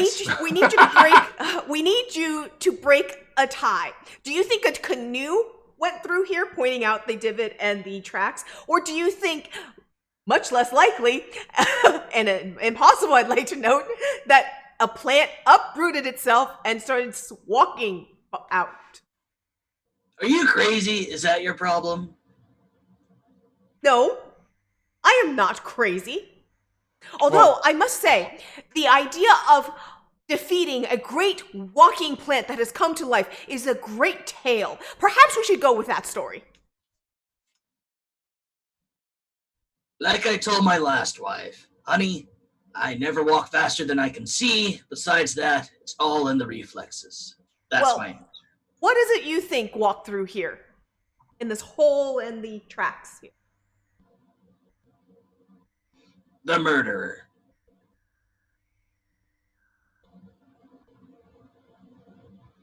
This seems a wisdom spoken from one who is affiliated with the ground and much closer to it than we. Maybe we should follow the murderer then. We're following the murderer, the murderer, the murderer. We're following So the you're gonna murderer. follow the tracks? Yes, follow the tracks. As best as our nature, our horrible survival skills will allow us. Yes, as best as that's what I was about to say. Okay, maybe somebody can get lucky here and make a check. So make a survival. Is +3 our lead from me? +2 is mine, so yes. Can they assist me for advantage? They can. Awesome. Guidance. Okay, we have 12, we have 15, then we come over here. I think that's +3. We have 18. 18. Okay. You are able to follow these tracks. So you were going to follow them? Yeah. Yep. This seems unusual and in the same area as other things have happened, so. Okay. All right, so you follow the tracks, and you notice that they lead off of the farm and start heading away kind of from the main part of the town, of the village. Oh, this is going to be a trap. You're going to continue to follow them? Yeah, how far have we gone so far? Basically, what's our time investment at this point? You estimate you've gone about 200 to 300 feet. Oh, okay. Yeah. Okay. If we are worried that it is a trap that will grace us with its presence, do you have any preparations, I? Fiercebill. As I take out my that some crossbow strange- and load a bolt. Is that some strange dwarven term for yes? Perhaps a battle cry. Perhaps a battle cry, yes. Or fear. Well, how do you say that again? Where's Fiercebill. Fierspiel. Okay. All right. So you guys follow the the tracks, and you notice that they lead into another maize field. Okay. That's in another home, maybe like another 200 feet beyond. where you are. But once they get into there, I mean, you kind of lose them between all the people walking around the field and tending to it. They just kind of get jumbled up. Is it zigzagging or going in like a straight line? Yeah, it kind of looked like it went into the field, and then once it got into the field, between all the farmhands working in there and all the tracks from them, it kind of just gets totally lost. I mean, you could try and find it, but you're going to need to get like a home run to do it. So you can make a survival check, but you're going to need probably like a nat 20 to do it. Go, Brandon. You've got the bonuses and stuff. We're aiding you. Like just there's a 20, there's a 1 on the D4, so 24. 24? You got a natural 20? That's a natural 20. Yes, it's natural. Okay, cool. Wow. So percent chance. you're able to go in and you can see it like kind of moving through this field. And you notice that when you do that, you notice that it kind of seemed to have loitered around this area and then kind of like moved on. So you seem like it seems to have originally come this way and then went kind of back this way as well. Lingered a little bit and then kind of disappeared again, like further out. Do I have any idea how long ago this was probably going on? You estimate it was probably like here originally the first time, maybe like 5 or 6 hours ago, and then it kind of came back after the murder is what you presume. There's some like more recent activity, and then it just kind of gets again like jumbled up and kind of lost. So Alice, you had a question? Does it seem like it nibbled on any of the plants or anything like that? No. Okay. No, it doesn't. Maybe it could fly. Even better, right? No. Okay, so you guys are out in this field, and when you are, everyone make a perception check while you're here. D4. Ooh. 21. 21. 19. Okay. 15. 15. All right. As you guys are moving through the field, you notice that there seem to be what looks like brightly costumed people standing in the field. Obviously, you recognize them as scarecrows. But these you seem to notice, they seem to move. So you like looking at them and you see that like while some of them are sitting still, you notice that some of them start moving. And they seem to be starting moving towards you. Quickly point that out to anyone who has not noticed, as I think that we begin gearing ourselves for battle. Yep. Okay. I fire my bolt. Is this something that people would do, was have enchanted scarecrows to keep stuff off their lawn? Or dress up for holiday. It's to keep those damn trick-or-treaters away. And my maize would have grown better if it weren't for you damn kids. Would have grown better. No, this is very unusual. Okay. So as you do that, you see that these things kind of like come off of their like posts. You see them kind of shambling towards you. And how many? There's 6 of them. Oh boy. Okay. Okay. So you 11. see them come off their posts, and they're like, you don't hear them speaking or anything. You just see them kind of like with their outstretched hands, like moving towards you. So let's get initiative rolls for this. 11 is my initiative. Okay, hold on. I'll go through it in order. Anyone higher than a 20? Anyone higher than a 15? Anyone higher than a 10? 13. Yes, 11. So Azua had a 13. Zalili had an 11. And what do you have for your spiel? 4. A what? 4. A 4? What's your dexterity? 10. Okay.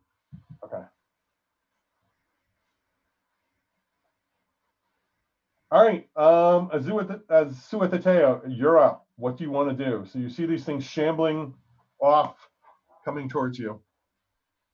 I am going to try to figure out my spells real quick. Okay. Yeah, go to the next. Yeah, I might bless. I'm gonna just look guiding bolt up real quick. Okay.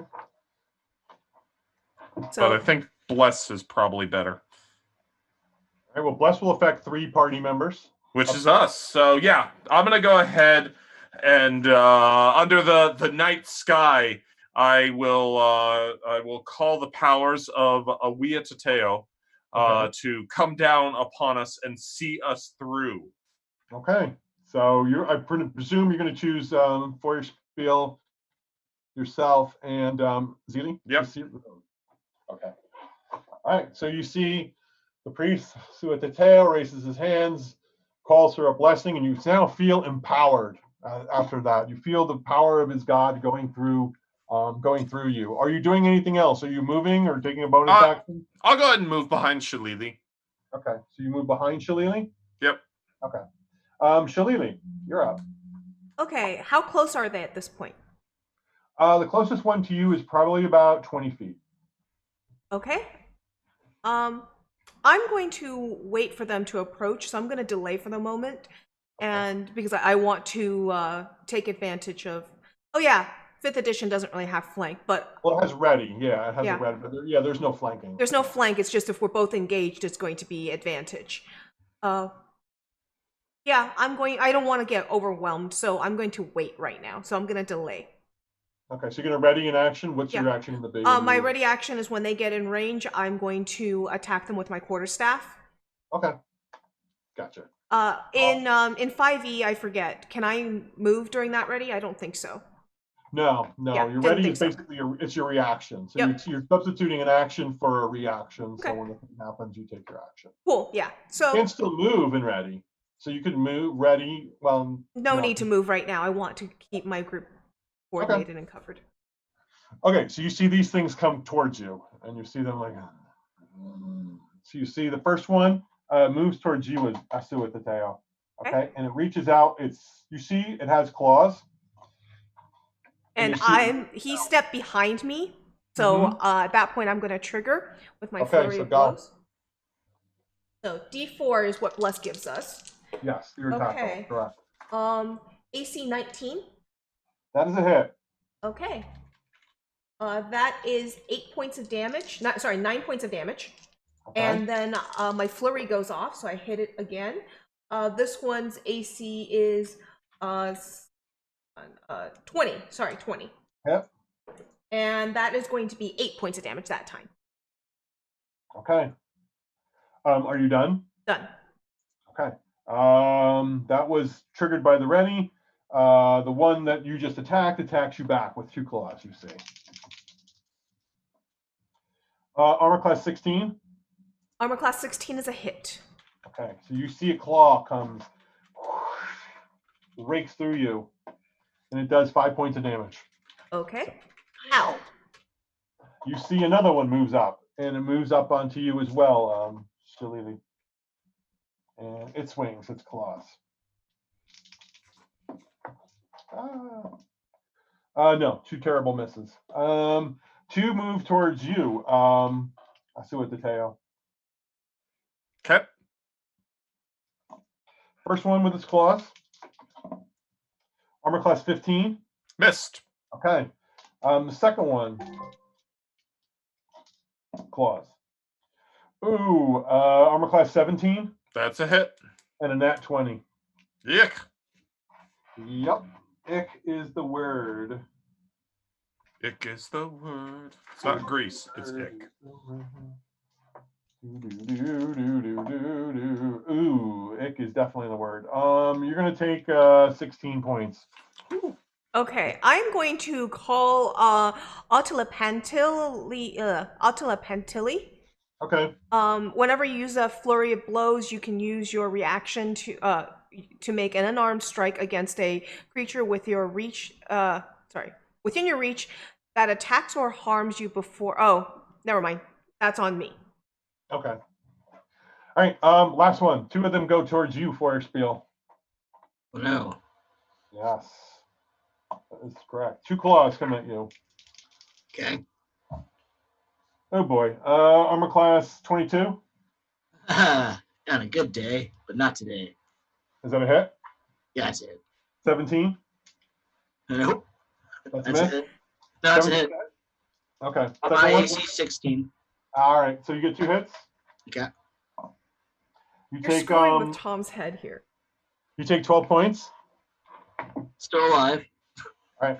And when this happens, you see one of them just kind of goes. All 3 of you make a Constitution saving throw. Don't forget your D4s, guys, on the bless. No, you used the D4 bless. I don't think does that. D4 bless says attacks and saving throw. throws. Yeah, Oh, saving throw. awesome. Attack roll or saving throw. Yep. Target can roll an additional D4 on attacks or saving throws. 14, 17, 20. 20. So 20 So for Lily? me as well, thanks to the bless. Okay. Pax. 9. 9 total. Aren't you a paladin? Did you roll a 1? I rolled a 4 plus another, or I rolled a 5 plus 4 on the D4. Oh, okay. Is our paladin giving us that aura of save bonus, by the way? No, because the paladin hasn't gone yet. Okay, cool. Okay. Well, that's just if you're I thought near... that was passive. Yeah, I thought that was just passive being near you. What's the ability? I don't remember the name. We'll take a quick look. I'm All looking these right look now, like an too. active ability. It's an active one. Yeah, like I have to actually do it. Like Aura of Protection, starting at 6th level. When you or a friendly creature within 10 feet of you makes a saving throw, the creature gains a bonus to the saving throw equal to your charisma modifier. You must be conscious to grant this bonus. We're 4th level. also level 6, which I'm not. 6th level. Yeah. I'm we're level 4th. 6. What? Yeah, with 6th level. You guys got the wrong. The second one I sent were 6th level characters. Oh, I'm using a 4th level I do character. this all of a sudden because my sheet says I'm level 4. No, you're level 6. Pax, hold on. Let me send them the right one. All right. So, Pax, first field, you're up. Okay, In front of you. so I may have to move here in any angle or any of them in a nice, pretty line. You can arrange it so that you can get a couple in a line. I'll say that you can get If I need to move to do so, I'll do that. okay. I'm going to say you can get 3 in a line. All right. So I just drop my crossbow and I pull out my javelin of lightning, Okay. try to zap them all. Okay. So let's see. I just had it up. So within 120 feet, each creature in the line, excluding me, must make a DC 13 Dex saving throw, Okay. taking 4d6 lightning damage on failed and half as much on successful. So you see this lightning comes from Forrestfield's hand, screeching through the area. You see the first one just takes it right square in the chest. The next one seems to be a little more fortunate than his friend and dodges a little bit of it. And the third one takes it right between the eyes. So roll the damage. 19 from the lightning. Okay. So half if they succeeded their save. Okay. And on a hit, the target takes damage from the javelin plus the 46. So I guess, is it, or is there space between me or not? Or is one in javelin poking range? If not, well, it's the actual javelin damage is a 1d6. So you do that as well. yes. So 1d6 for the one be a 4. Okay. All right. And as I do this, as I like shift it down and I say, my name is Fierspiel. Okay. And lightning shoots out. It's really I. Damn. Okay, so you do that. Are you doing anything else? Because you have 2 attacks. I can only do the lightning once, so I'll just make another standard attack with the javelin in my hand. Okay. That's not the D20. That's the D20. 18, or I'm sorry, 19. 19 armor class? Yes. You hit easily. All right, do the roll. Okay. And that'll be for an additional whopping 1 point of damage. Oh, do you have your strength for that? I do not. That'd be plus 3 is the modifier. Okay, so 4. Yeah. Okay. Gotcha. X. All right. I clearly played the wrong character because I have a box of rocks. That was clearly meant to have. That was clearly meant for you to play. I have I'm a just box waiting of for you to give them rocks. to me. Yes, They're you're really my rocks at the You end. see what it does? Yeah, my 6th level version has a box of rocks. That's Yes. what I got for leveling twice. Mm-hmm. It's a cool item too. That's a cool It is. thing. Okay, Forspiel, you're done, correct? Yes. Okay. Asua Tateo, what do you want to do? You're on the top. You're on the board. You can cast in melee. There's not a concentration check, or is there in 5th No. edition? No, only unless you're casting like a ranged spell, because it's a range attack, but otherwise, no. All right. I'm looking at spiritual weapon. You create a floating spectral weapon within range that lasts for the duration or until you cast a spell again. When you cast a spell, you can make a melee spell attack against a creature within 5 feet of the weapon. On a hit, D8 plus spellcasting is a bonus action on your turn. You can move the weapon 20 feet and repeat the attack. So yeah, that doesn't sound like a bad idea to get going. Okay. So now, can I? Will that get advantage since we're engaged in melee with it? No. Okay. No. Will that get bless because it is a spell that I've cast? Okay. You're making an Okay. attack roll, so yes. Yep. So 17, 20 plus whatever the modifier it says. You hit easily. Okay, so D8 plus my casting modifier. Time to find a D8. 1 plus 3, so 4 damage. This is the one that Shalili has hit. Okay. And then I will go ahead and with my spear, I will strike at that as well. I don't know if my piercing spear is going to do as well, though, if these are just funny scarecrows. Mhm. Is the one that cackled at us, is that one of the ones engaged in melee or Yeah. a different one? Yes, he was in front of Forspiel. Okay. That's a miss. Okay. Are you done? I will try and move away from some of them, but that's the theater of the mind stuff. But yeah, try and find some sort of defensive position without provoking attacks of opportunity. Okay. Shalili, you're up. Okay. I am going to, at this point, now that I've gotten my 2 extra levels, I'm going to move forward a little bit to try and draw as many of their attentions away from the cleric as possible. And I'd like to point out that moving through, when potentially provoking attack of opportunity, I instead roll performance with advantage to say they don't. Okay. So I'm going to be doing that because I'm probably going to be moving through. So that's going to be a 19 on my perform check. Okay. Versus their Usually- strength. Versus their strength? Versus their strength check. Oh, forget it. Forget it. Okay, so I do not provoke attacks of opportunity to reposition. All of them and making all these moves and almost like doing I'm trying to think, what was that dance scene where person's like rolling on Arms people's up. backs and yeah, it's kind of like that. Yeah. And so I'm going to basically try and draw them away and face them away from the other 2 members of my team as best as I can. Okay. And, it might hurt a bit, but hopefully our cleric will keep me alive. And then I'm going to do my 3 attacks with my attack action. All right. Flurry of blows. So that's a 22. Sorry, that's a 24. That's a 21. And then that's a 19 on the attacks. Okay, you hit all 3 of them. So you just move through them and just clock them right in the head. And let's do my damage. That's an 8, that's a 7, and that's a 10. Okay. You take your quarterstaff and you see Shalili swing it, and it just goes right through one of these things, and it just crumbles into a heap and pile of clothes and straw and whatever it was made of. So it just drops to the ground dead. Are you done? Yes. Okay. These creatures go. So there's going to be now 3 of them on you, Shalili, and 2 of them on you, Forspiel, okay?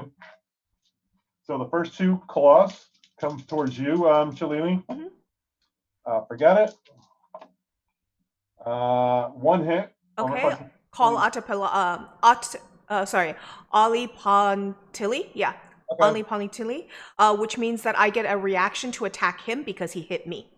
Okay, go for it.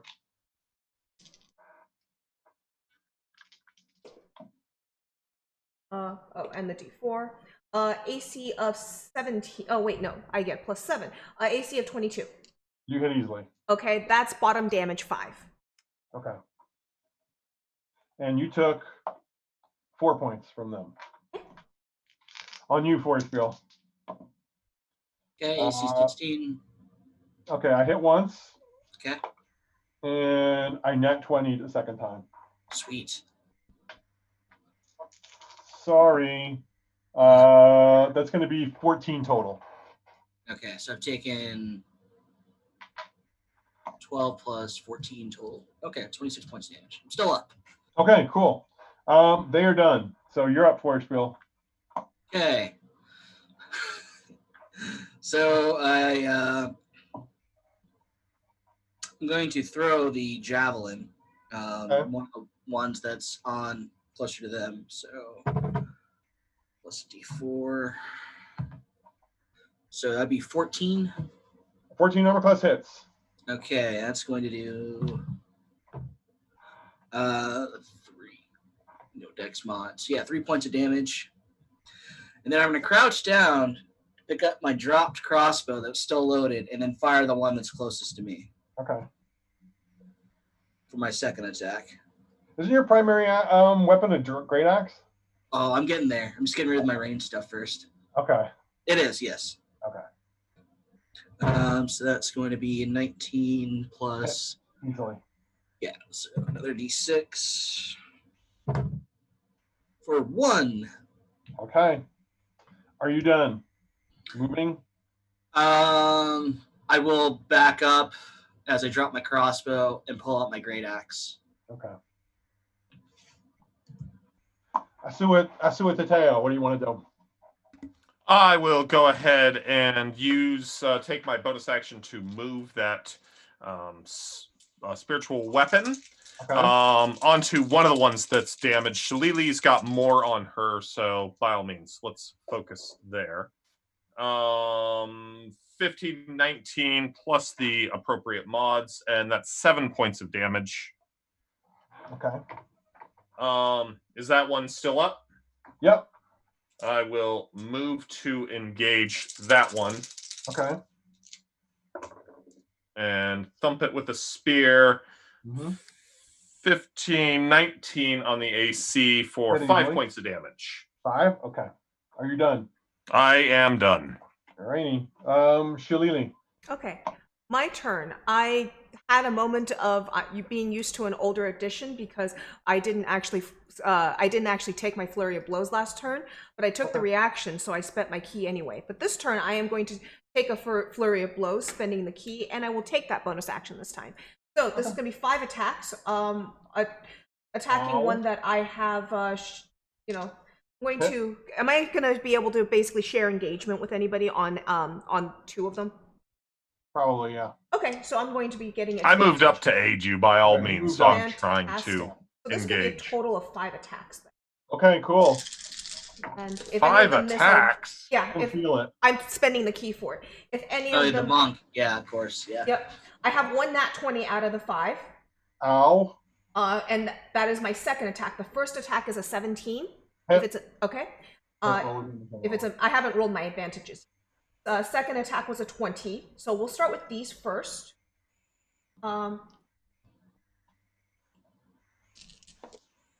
That is, let's see, the crit was double 8. 8 plus 7 is 15. Okay. Is it still up? No. Okay, so the next one's going to be 9 damage. Okay.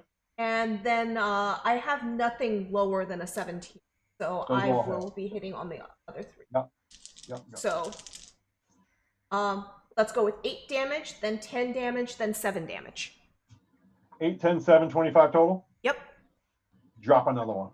Okay. So you just see Shillelagh like a whirlwind of quarterstaff whipping around, and you just knock the snot out of 2 more of these, and they just drop to the ground as a big heap. So there's only 3 left at this point.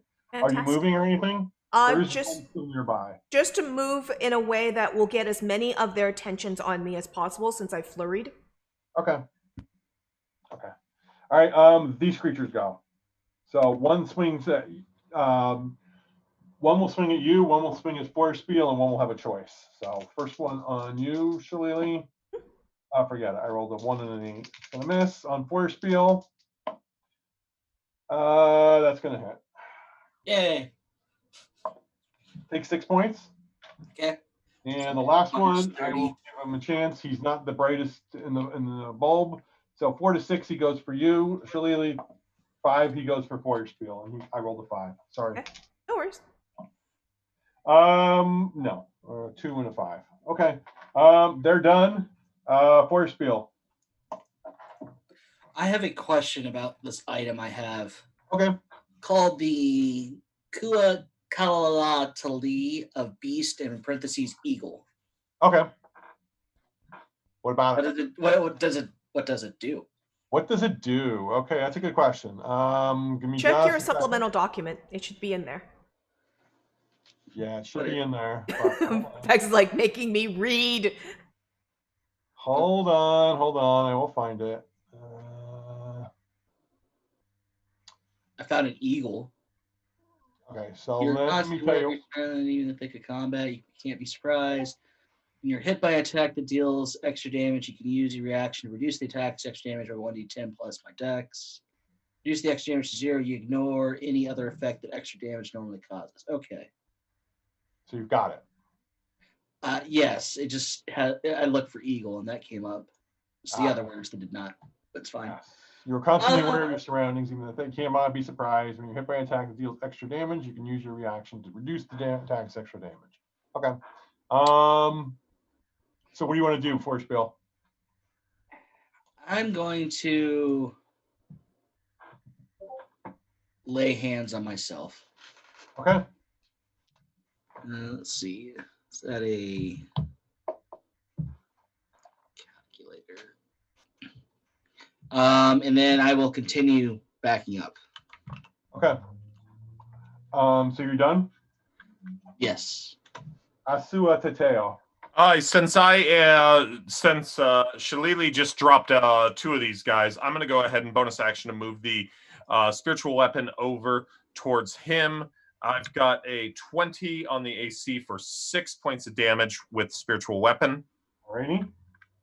And then I will go ahead and move up to engage that one. Okay. Since he backed off, that sounds like no advantage on attack. Well, that D4 came in really good. 11, 15. 15 armor class or attack? Yeah. That's a 15 hit. armor class. All right, so 7 damage. Dropped it. You Okay. dropped another one. Okay, you're done? Doing anything Yep. else?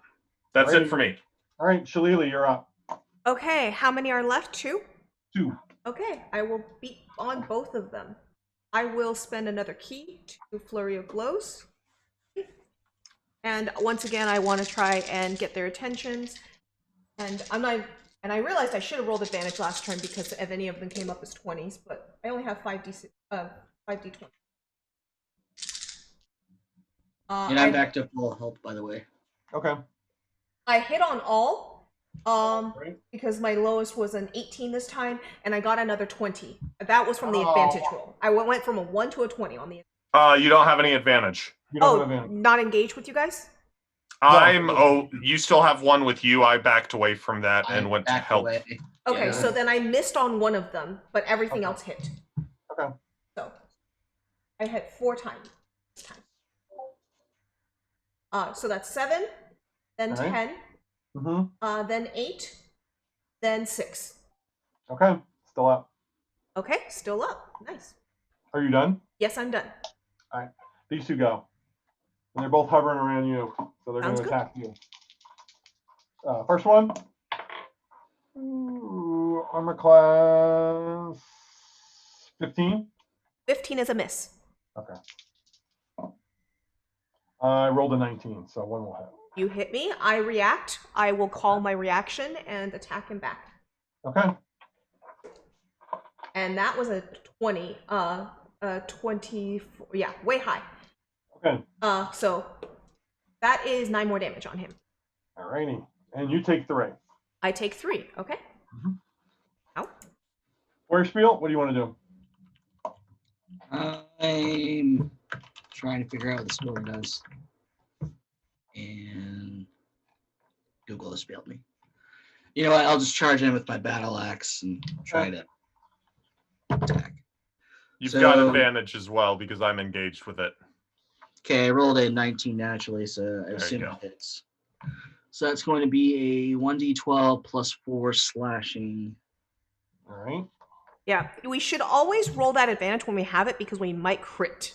And so I was lazy the first time around. Oh yeah, I don't deal with crits normally, so I guess I should. 13, so whatever. Pex has a heavy die, I can tell. Mm-hmm. Yeah, it sounds like a rubber ball or.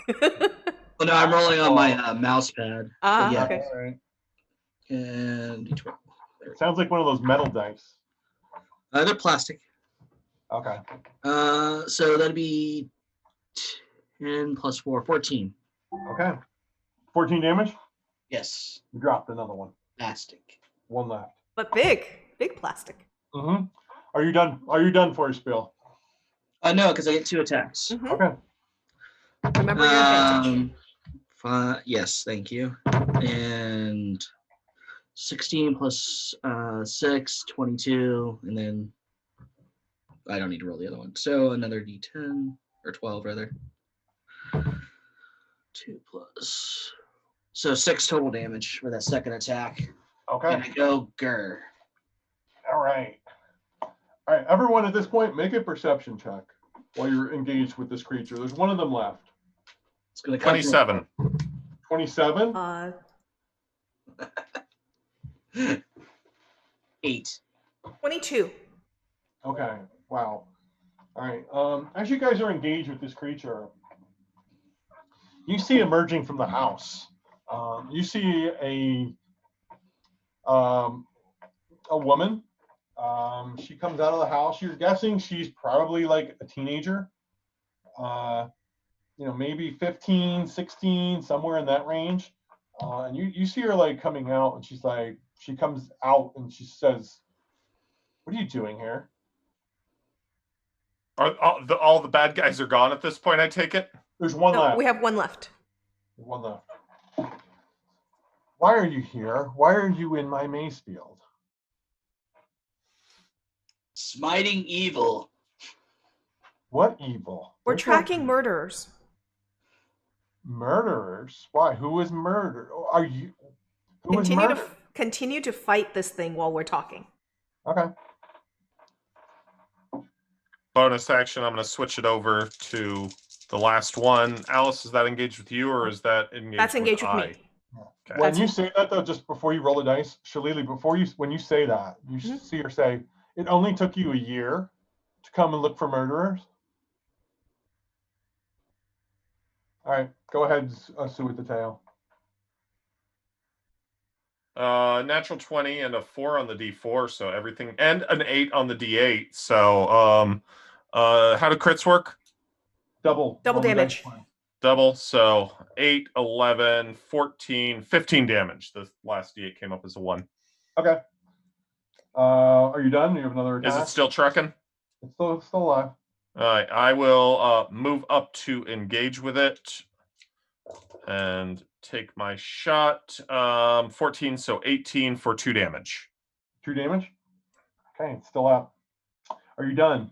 I am done. I will treat with her a little bit as I move up, panting from the exertion.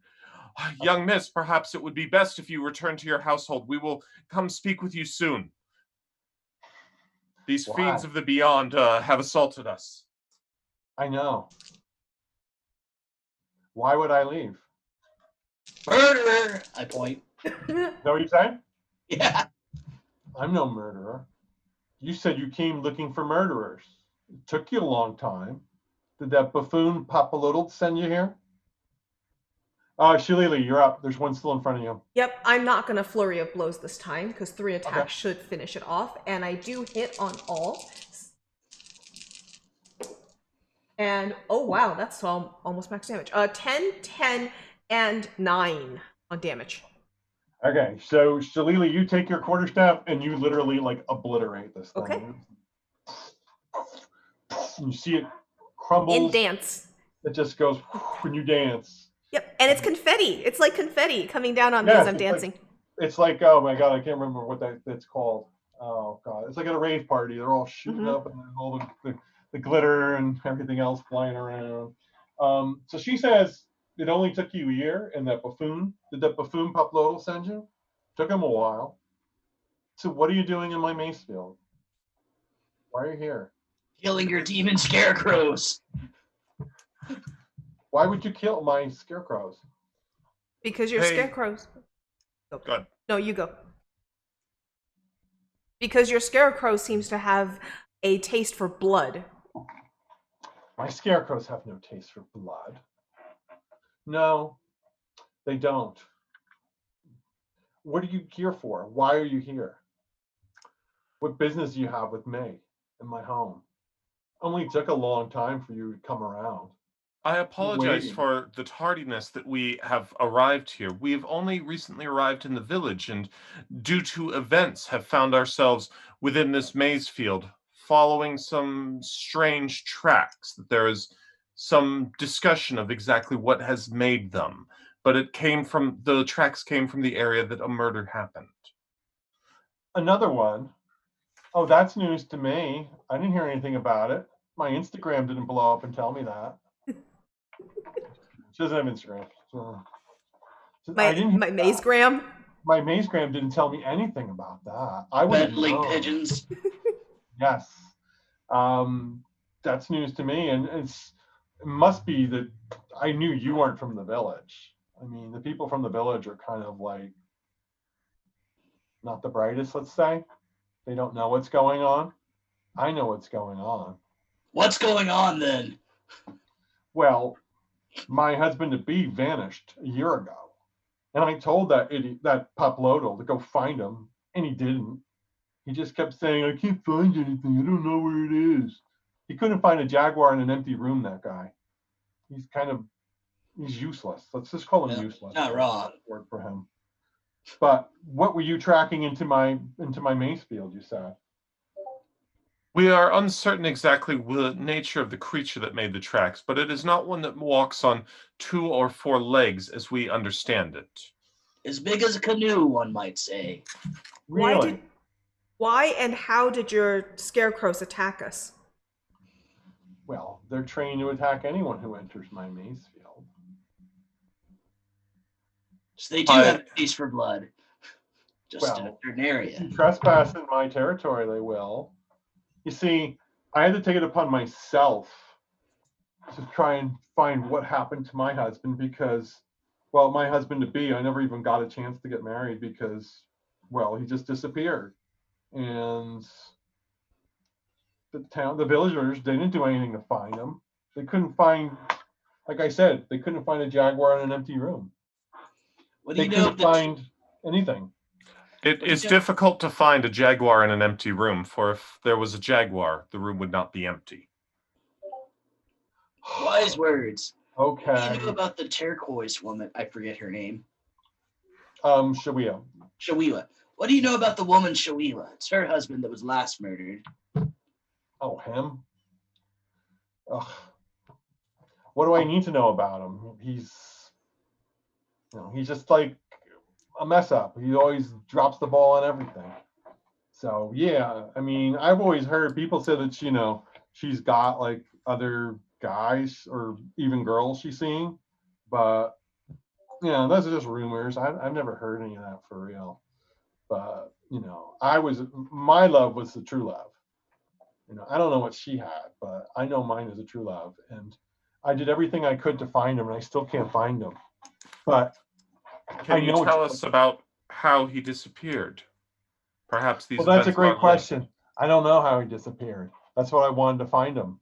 See, the only thing I ever got was that he and his sister went out for the day and never came back. So no one knew what happened to them. They just kind of disappeared. Where did they go? Well, I don't know. She didn't tell me that day where he was going. You know, I That's asked, and I could correctional never find papers. out. But I know what you're looking for. Yes. What are we looking for? Well, she says that our legends speak of a creature. We call it the maize folk, and they only come when someone makes a sacrifice, or they sacrifice or they spill innocent blood, and the maize drinks out that blood and gets it into its system and becomes one of these sentient creatures. They're after me. They're not after who is it they killed again? Shawiwa's husband. Shawiwa's husband? Yeah. They're really looking for me because I know where they are. See, Well, where are they? Pray tell. Well, there's actually a field outside of here that I tracked them to. That's why they came here. They came looking for me, and when they couldn't find me, they just kept going. Oh well, their loss. So who's up for going to the creepy maze field to kill the creepy maze monsters? I think that we have a little bit of healing to deal with first, but yes, by all means, would you be able to guide us? I am Asua Tateo. It is my pleasure to meet you, and I am sorry for your loss. And I am Shalili. I pull out my 2 healing potions and shake them. I am Tehuatl. My husband-to-be was Kanto. Are you guys healing? Yes. Okay, I so you're going to drink the potions? Okay. I think Brandon might heal us before you try and use potion. Alrighty. It is pretty late. It is probably around like 1 or 2 in the morning at this point. The best time to go to a haunted cornfield. Apparently, yes. D8 plus caster level mod. Alice, how hurt are you? I'm down 12 of 38, so, not too bad. Okay. He rolled low on me when he hit me. And Pex, are you doing okay? I'm at full health. I laid hands on myself. It felt terrific. Oh, okay. Hi. Alice. That's done for the day, so I can't use that again, by the way. Alice, go ahead and grab 10. 10? Okay, I'm down 2. I'm good to go. I'll toss it on me then. And I got 11. My die is hot. Nice. So I'm down 5. I'm good to go. Okay. All right, so you guys are going to head out. Oh, and I forgot about hit dice. So we don't need to use cure spells necessarily, but oh well. Oh yeah, take the breath. Yes, you can take a short rest, and when you do a short rest, you can heal hit dice. I'd rather not take a short rest on her front porch. Yeah, me too. And plus, it sounds like they're murderers to be killed. Dealt with. Everybody Killed. And plus, after that, since it's so late at night, if we continue after that, for any reason, I can take a long rest and dance, and therefore get all my hit points back. Yes, you have social ability for the character. Yes. I'm going to pull out my war paint, and my orange war paint at that, and put it on myself, and then offer it to one of my comrades here. Okay. I only partake during religious ceremonies, but thank you so much, We're after a murderer. I'll put on the war paint. All right. Okay. What does the war paint do? The orange one, you never back down and thrive when the odds are stacked against you. You cannot be frightened. If 2 or more hostile creatures are within 5 feet of you at the start of your turn, you may use your bonus action to make a melee attack against one of the hostile creatures if it is within reach. Okay. Cool. And Pex, I am sending into Discord right now the box of rocks because I actually am going to give it to you to use just because of the inside joke of rocks and you. So since you have a love of rocks, I'm going to let you use the rocks. So I give you war paint, you give me rocks. I see how it is. Oh, okay. The rocks are pretty awesome, actually. Go read it. It's in Discord. I read it now. Awesome. How do you already know it, Pax? You've seen all the files? Huh? How did Pax already know what the box of rocks did? Oh, he said he's reading it right now. He said he's reading it right now. Oh, okay. Oh, he's just talking about boxes of rocks in general. He knows how awesome they are. Oh, okay. He likes rocks. He has characters with rocks. We make a joke out of it. All right, cool. Go meet Gidney and you'll find out. All right, gotcha. Gotcha. So, okay. So, Tehuatl says, well, I can lead you there if you wish. Is that what you want to do at this late hour? It's good that somebody's got some initiative in this village. Can't Oh count on the no, rest of them. I have a +0 to my initiative. Okay. And what does that mean? That I am poor at initiative. I have come a year too late. But yes, we have waited this long, and already this night does seem to be leading us in this direction. We should go now. Okay. I'll lead you along. Come on, follow me. It's good to see somebody takes an interest in what happened to Kanto, like the rest of them. They just kind of By all means, I'm gonna be keeping an eye on her. That she just seems strange. Yeah, she does. Okay. I'm keeping an eye on her as well. She leads you on, and she says, she starts taking you through, like, you can tell you're obviously leaving the village at this point, and she's taking you out into more of the wilderness. There is, corn, even though people aren't, maize, even though people aren't, actually cultivating it. Some of it does go wild. It's a little different than what you've seen in the cultivated fields. So she takes you through and starts leading you through, like, an area where there's a lot of wild maize growing in this area. So she starts, like, she says, all right, if you guys go straight ahead, and she's kind of like pointing you in the direction to go. I'll stay behind just to keep an eye on things. I'm going to follow you, but, I'm just going to tell you where to go.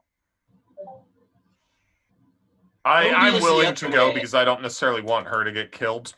Okay. All right. Yeah, I'll go. Okay. So you guys go ahead. And as you continue moving through this maze, everyone make a perception check here.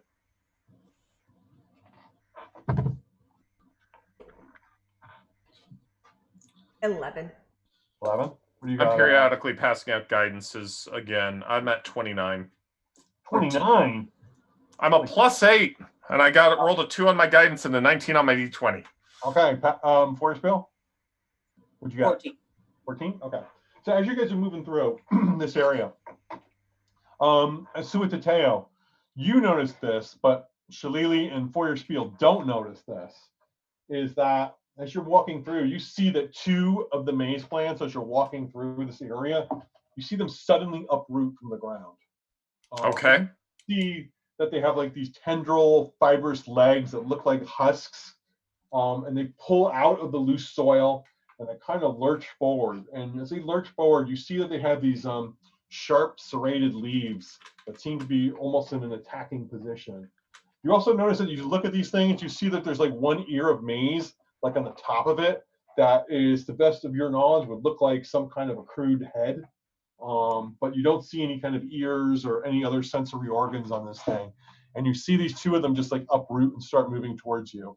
So for this round, it's just going to be me and you. Okay. Because we're the only 2 who know if each other are here. So make everyone roll initiative, and then what we'll do is we'll skip through Shillelagh and Feuerspiel, and then we'll just go right to with the Teo and these creatures. So, 17. 17? Okay. 6. All right, hold on. I'll tell you in a second. I'll ask. Is that around your same initiative last time, Pex? 22. 4 was my last initiative, going up. Higher than a 20, you have a 22, right? I have a 22. 19 plus 3 is 22. All righty. Higher than a 15. I heard a 17, right? Yeah, that's me. What do you have, Forest Bill? 6. I'll call you next week, okay?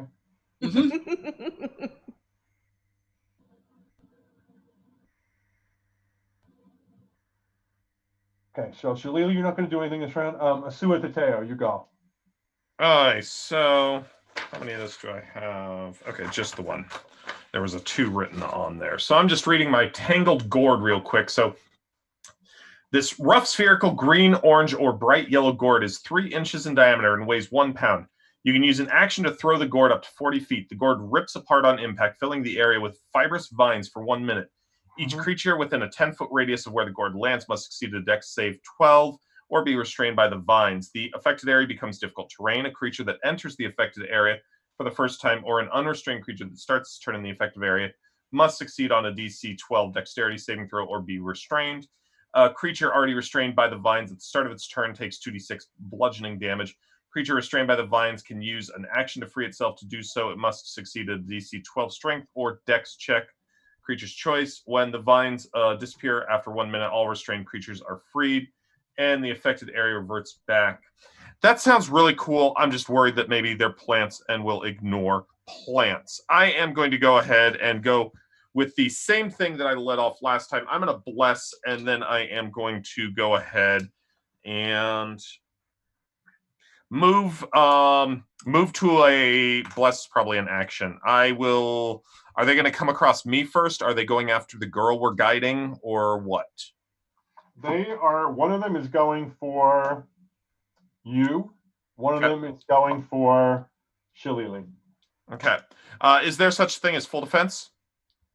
There is a dodge, but it is an action. So Yeah. you ready? I blessed. I'm thinking bonus action. So I will move to make certain that I am kind of shoulder to shoulder with my companions. So therefore, we're all going to be in the thick of it. Okay.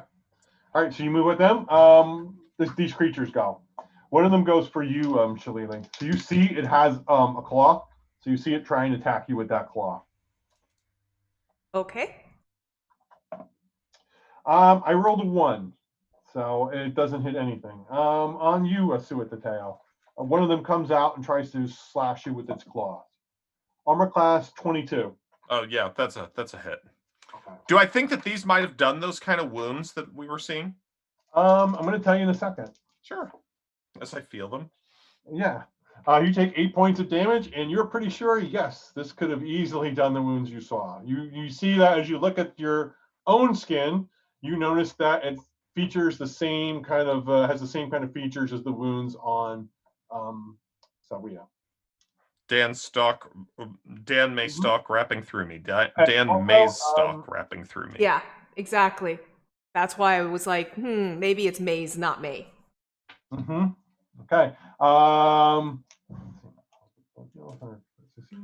Make a Constitution saving throw as well.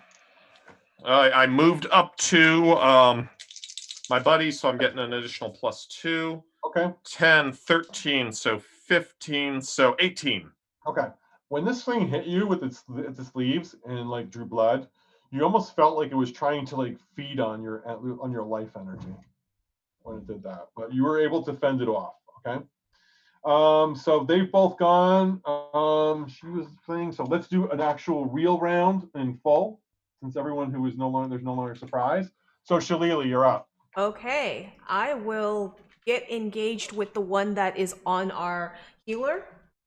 And if that requires me moving away from the one that was engaged with me, I will happily do my dance. My dance with advantage is 21 versus me on strength versus my dance. Okay. And I am now going to succeed. Okay. Okay, I succeed. Cool. So no attack of op on me. I'm going to spend a key for 5 attacks. Okay. And I have advantage on these 5 attacks because I'm engaged with Brandon. Ooh, okay. So that's +7, 25. Hold on, let me go with the lowest that's possible. 15. Would a 15 hit? Yes. Okay, so 15 would hit. So then these two, okay, so everything else is higher than that. Let me roll my advantage now. Okay, 120, and everything hits. Okay. Roll the damage. Okay. I roll in masses to save time. That's fine. Okay. First one's 10. Second one's 10. Third one's 10. Oh my gosh. No, I just got to show this real quick if you guys can see. 6, 6, 6, 6, 4. Oh, okay. Cool. So 4 10s and an 8. 4 10s and an 8, so that's 48. Yep, 48 damage total. Ow. Didn't know if they have DR or anything special, so I give it to you separately in case of defenses. Okay, no, you hit it pretty solidly, and you just see like it's like, but it seems to be. I'm not saying it's full strength, but it seems to be hurt, but not like really like by hanging by a thread. So. Okay, no problem. Are you done? Yes, I am. Okay, Tehuatl. Okay. Spells are running a little low, so I'm hesitant to just toss those out. But let's go ahead and that just took a huge beating from her. I'm going to go ahead and strike at it as well. Okay. So see if we can get one of these down. And we have got 12, that's 13 actually. And my bonus I think is +4. Yep. So 17. All right. AC. Still up. No, that's AC. Oh, okay. Yeah, it's a hit. It's a hit. 7 damage. Okay. Are you done? Yep. I take my spear and I jab it into the thing. I look over to our guide, Tehuatl, and I am like, "Are these the creatures of which you speak?" Oh yeah. Oh, that's definitely them.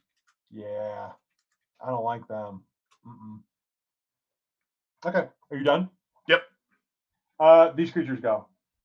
One on you, Selene. Claw. Okay. Roll a 2. That'll miss. Okay. And then one on you, Suitateo. I went and attacked the one that was on her on Asusuteo. So does it want to redirect to me since I just beat it for 48? It actually rolled a 4, so it doesn't Okay. matter. It's not doing anything. I'm trying to, draw attacks for us. Okay, no, it's good. It's done. You see, Siwa goes, and you see her actually go. Oh, I can't believe I'm gonna have to waste this, but fine. And you see her like move her hands, and you see like a blast comes out of her hands and goes at this creature, and she hits it square in the chest. Oof. All right, you see it almost like staggers backwards when it hits her, him, but it's still up. She's like, oh.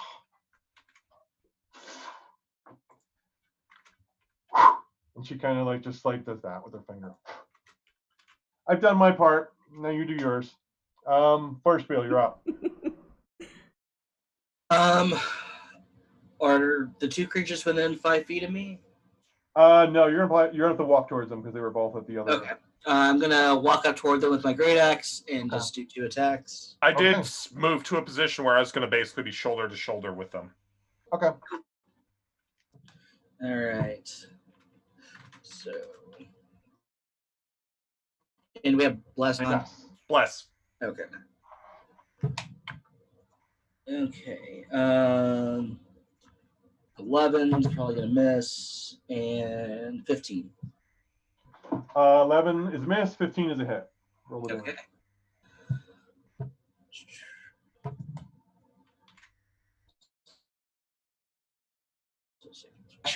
Okay. Still up. Are you done? I am done. Okay. Shalili, you go. Okay, Shalili. I am not going to flurry this round because I want to save some of it. So go with, and I'm going to be on the one that's engaged with Brandon. Okay. Are they within 5 feet of her, though? I'm sorry? Are both creatures within 5 feet of her? Yes. Yes, because one was attacking him and one was attacking me, and yeah. I've got a... Just don't forget your war paint. Oh, what does the war paint do on that again?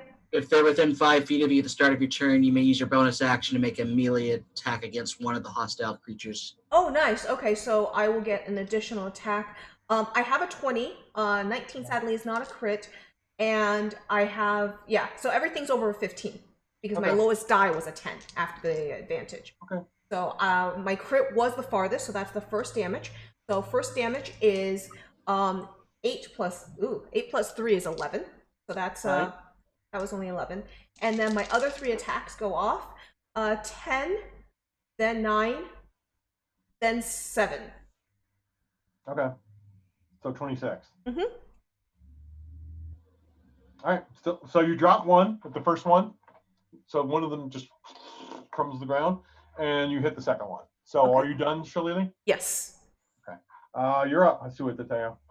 Okay, I will go ahead and same thing. I am going to just poke at the one that is still here. 14, 18 AC for 4 damage. Okay. Stop. Are you done? Yep.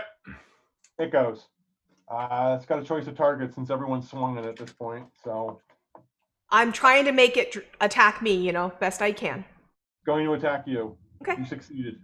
Cool. I didn't use my key this turn, so I don't have that reaction, though. Okay. Armor class 19. 19 hits me. All right. This creature hasn't hit you before, right? Nope. Okay. You take 12 points Okay. and make a Constitution saving throw. Sure. We're not blessed or anything, right? Like that, right? Yes, we are blessed. You are blessed. Okay. 17, 19. Okay. So, like I said, when it hits you, you felt like as it drew blood from you, it was trying to suck life energy out of you as well. But you're able to fend it off and feel no effect from it. So it's done. Tehuatl, she will again shoot her blast.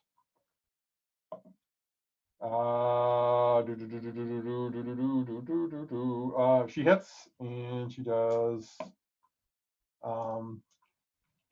Okay, so she does the damage. For your spiel, you're up. All right. So yeah, it should be within 5 feet of me now. So 1. 10's gonna miss for that one. Hit there, so 22 and a 25. 22 and a 25 for armor class? Those are Yes. All right, so that's 4. 9 plus 6. 9 plus 6, so 15. 15 total, yeah. Alrighty. Are you done?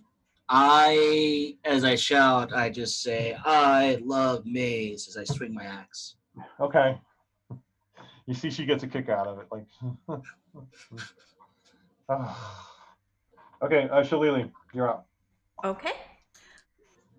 Let's see. Yeah, I'll just do that. I won't use my key.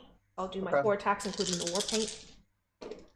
Nope, there's you only have 1 creature next to There's you. only one creature. Oh, only on 1 creature? Yeah, it needs to be 2 or more. One's dead. Okay, so 3 attacks. So the last one is not happening. I did roll another 20 right there.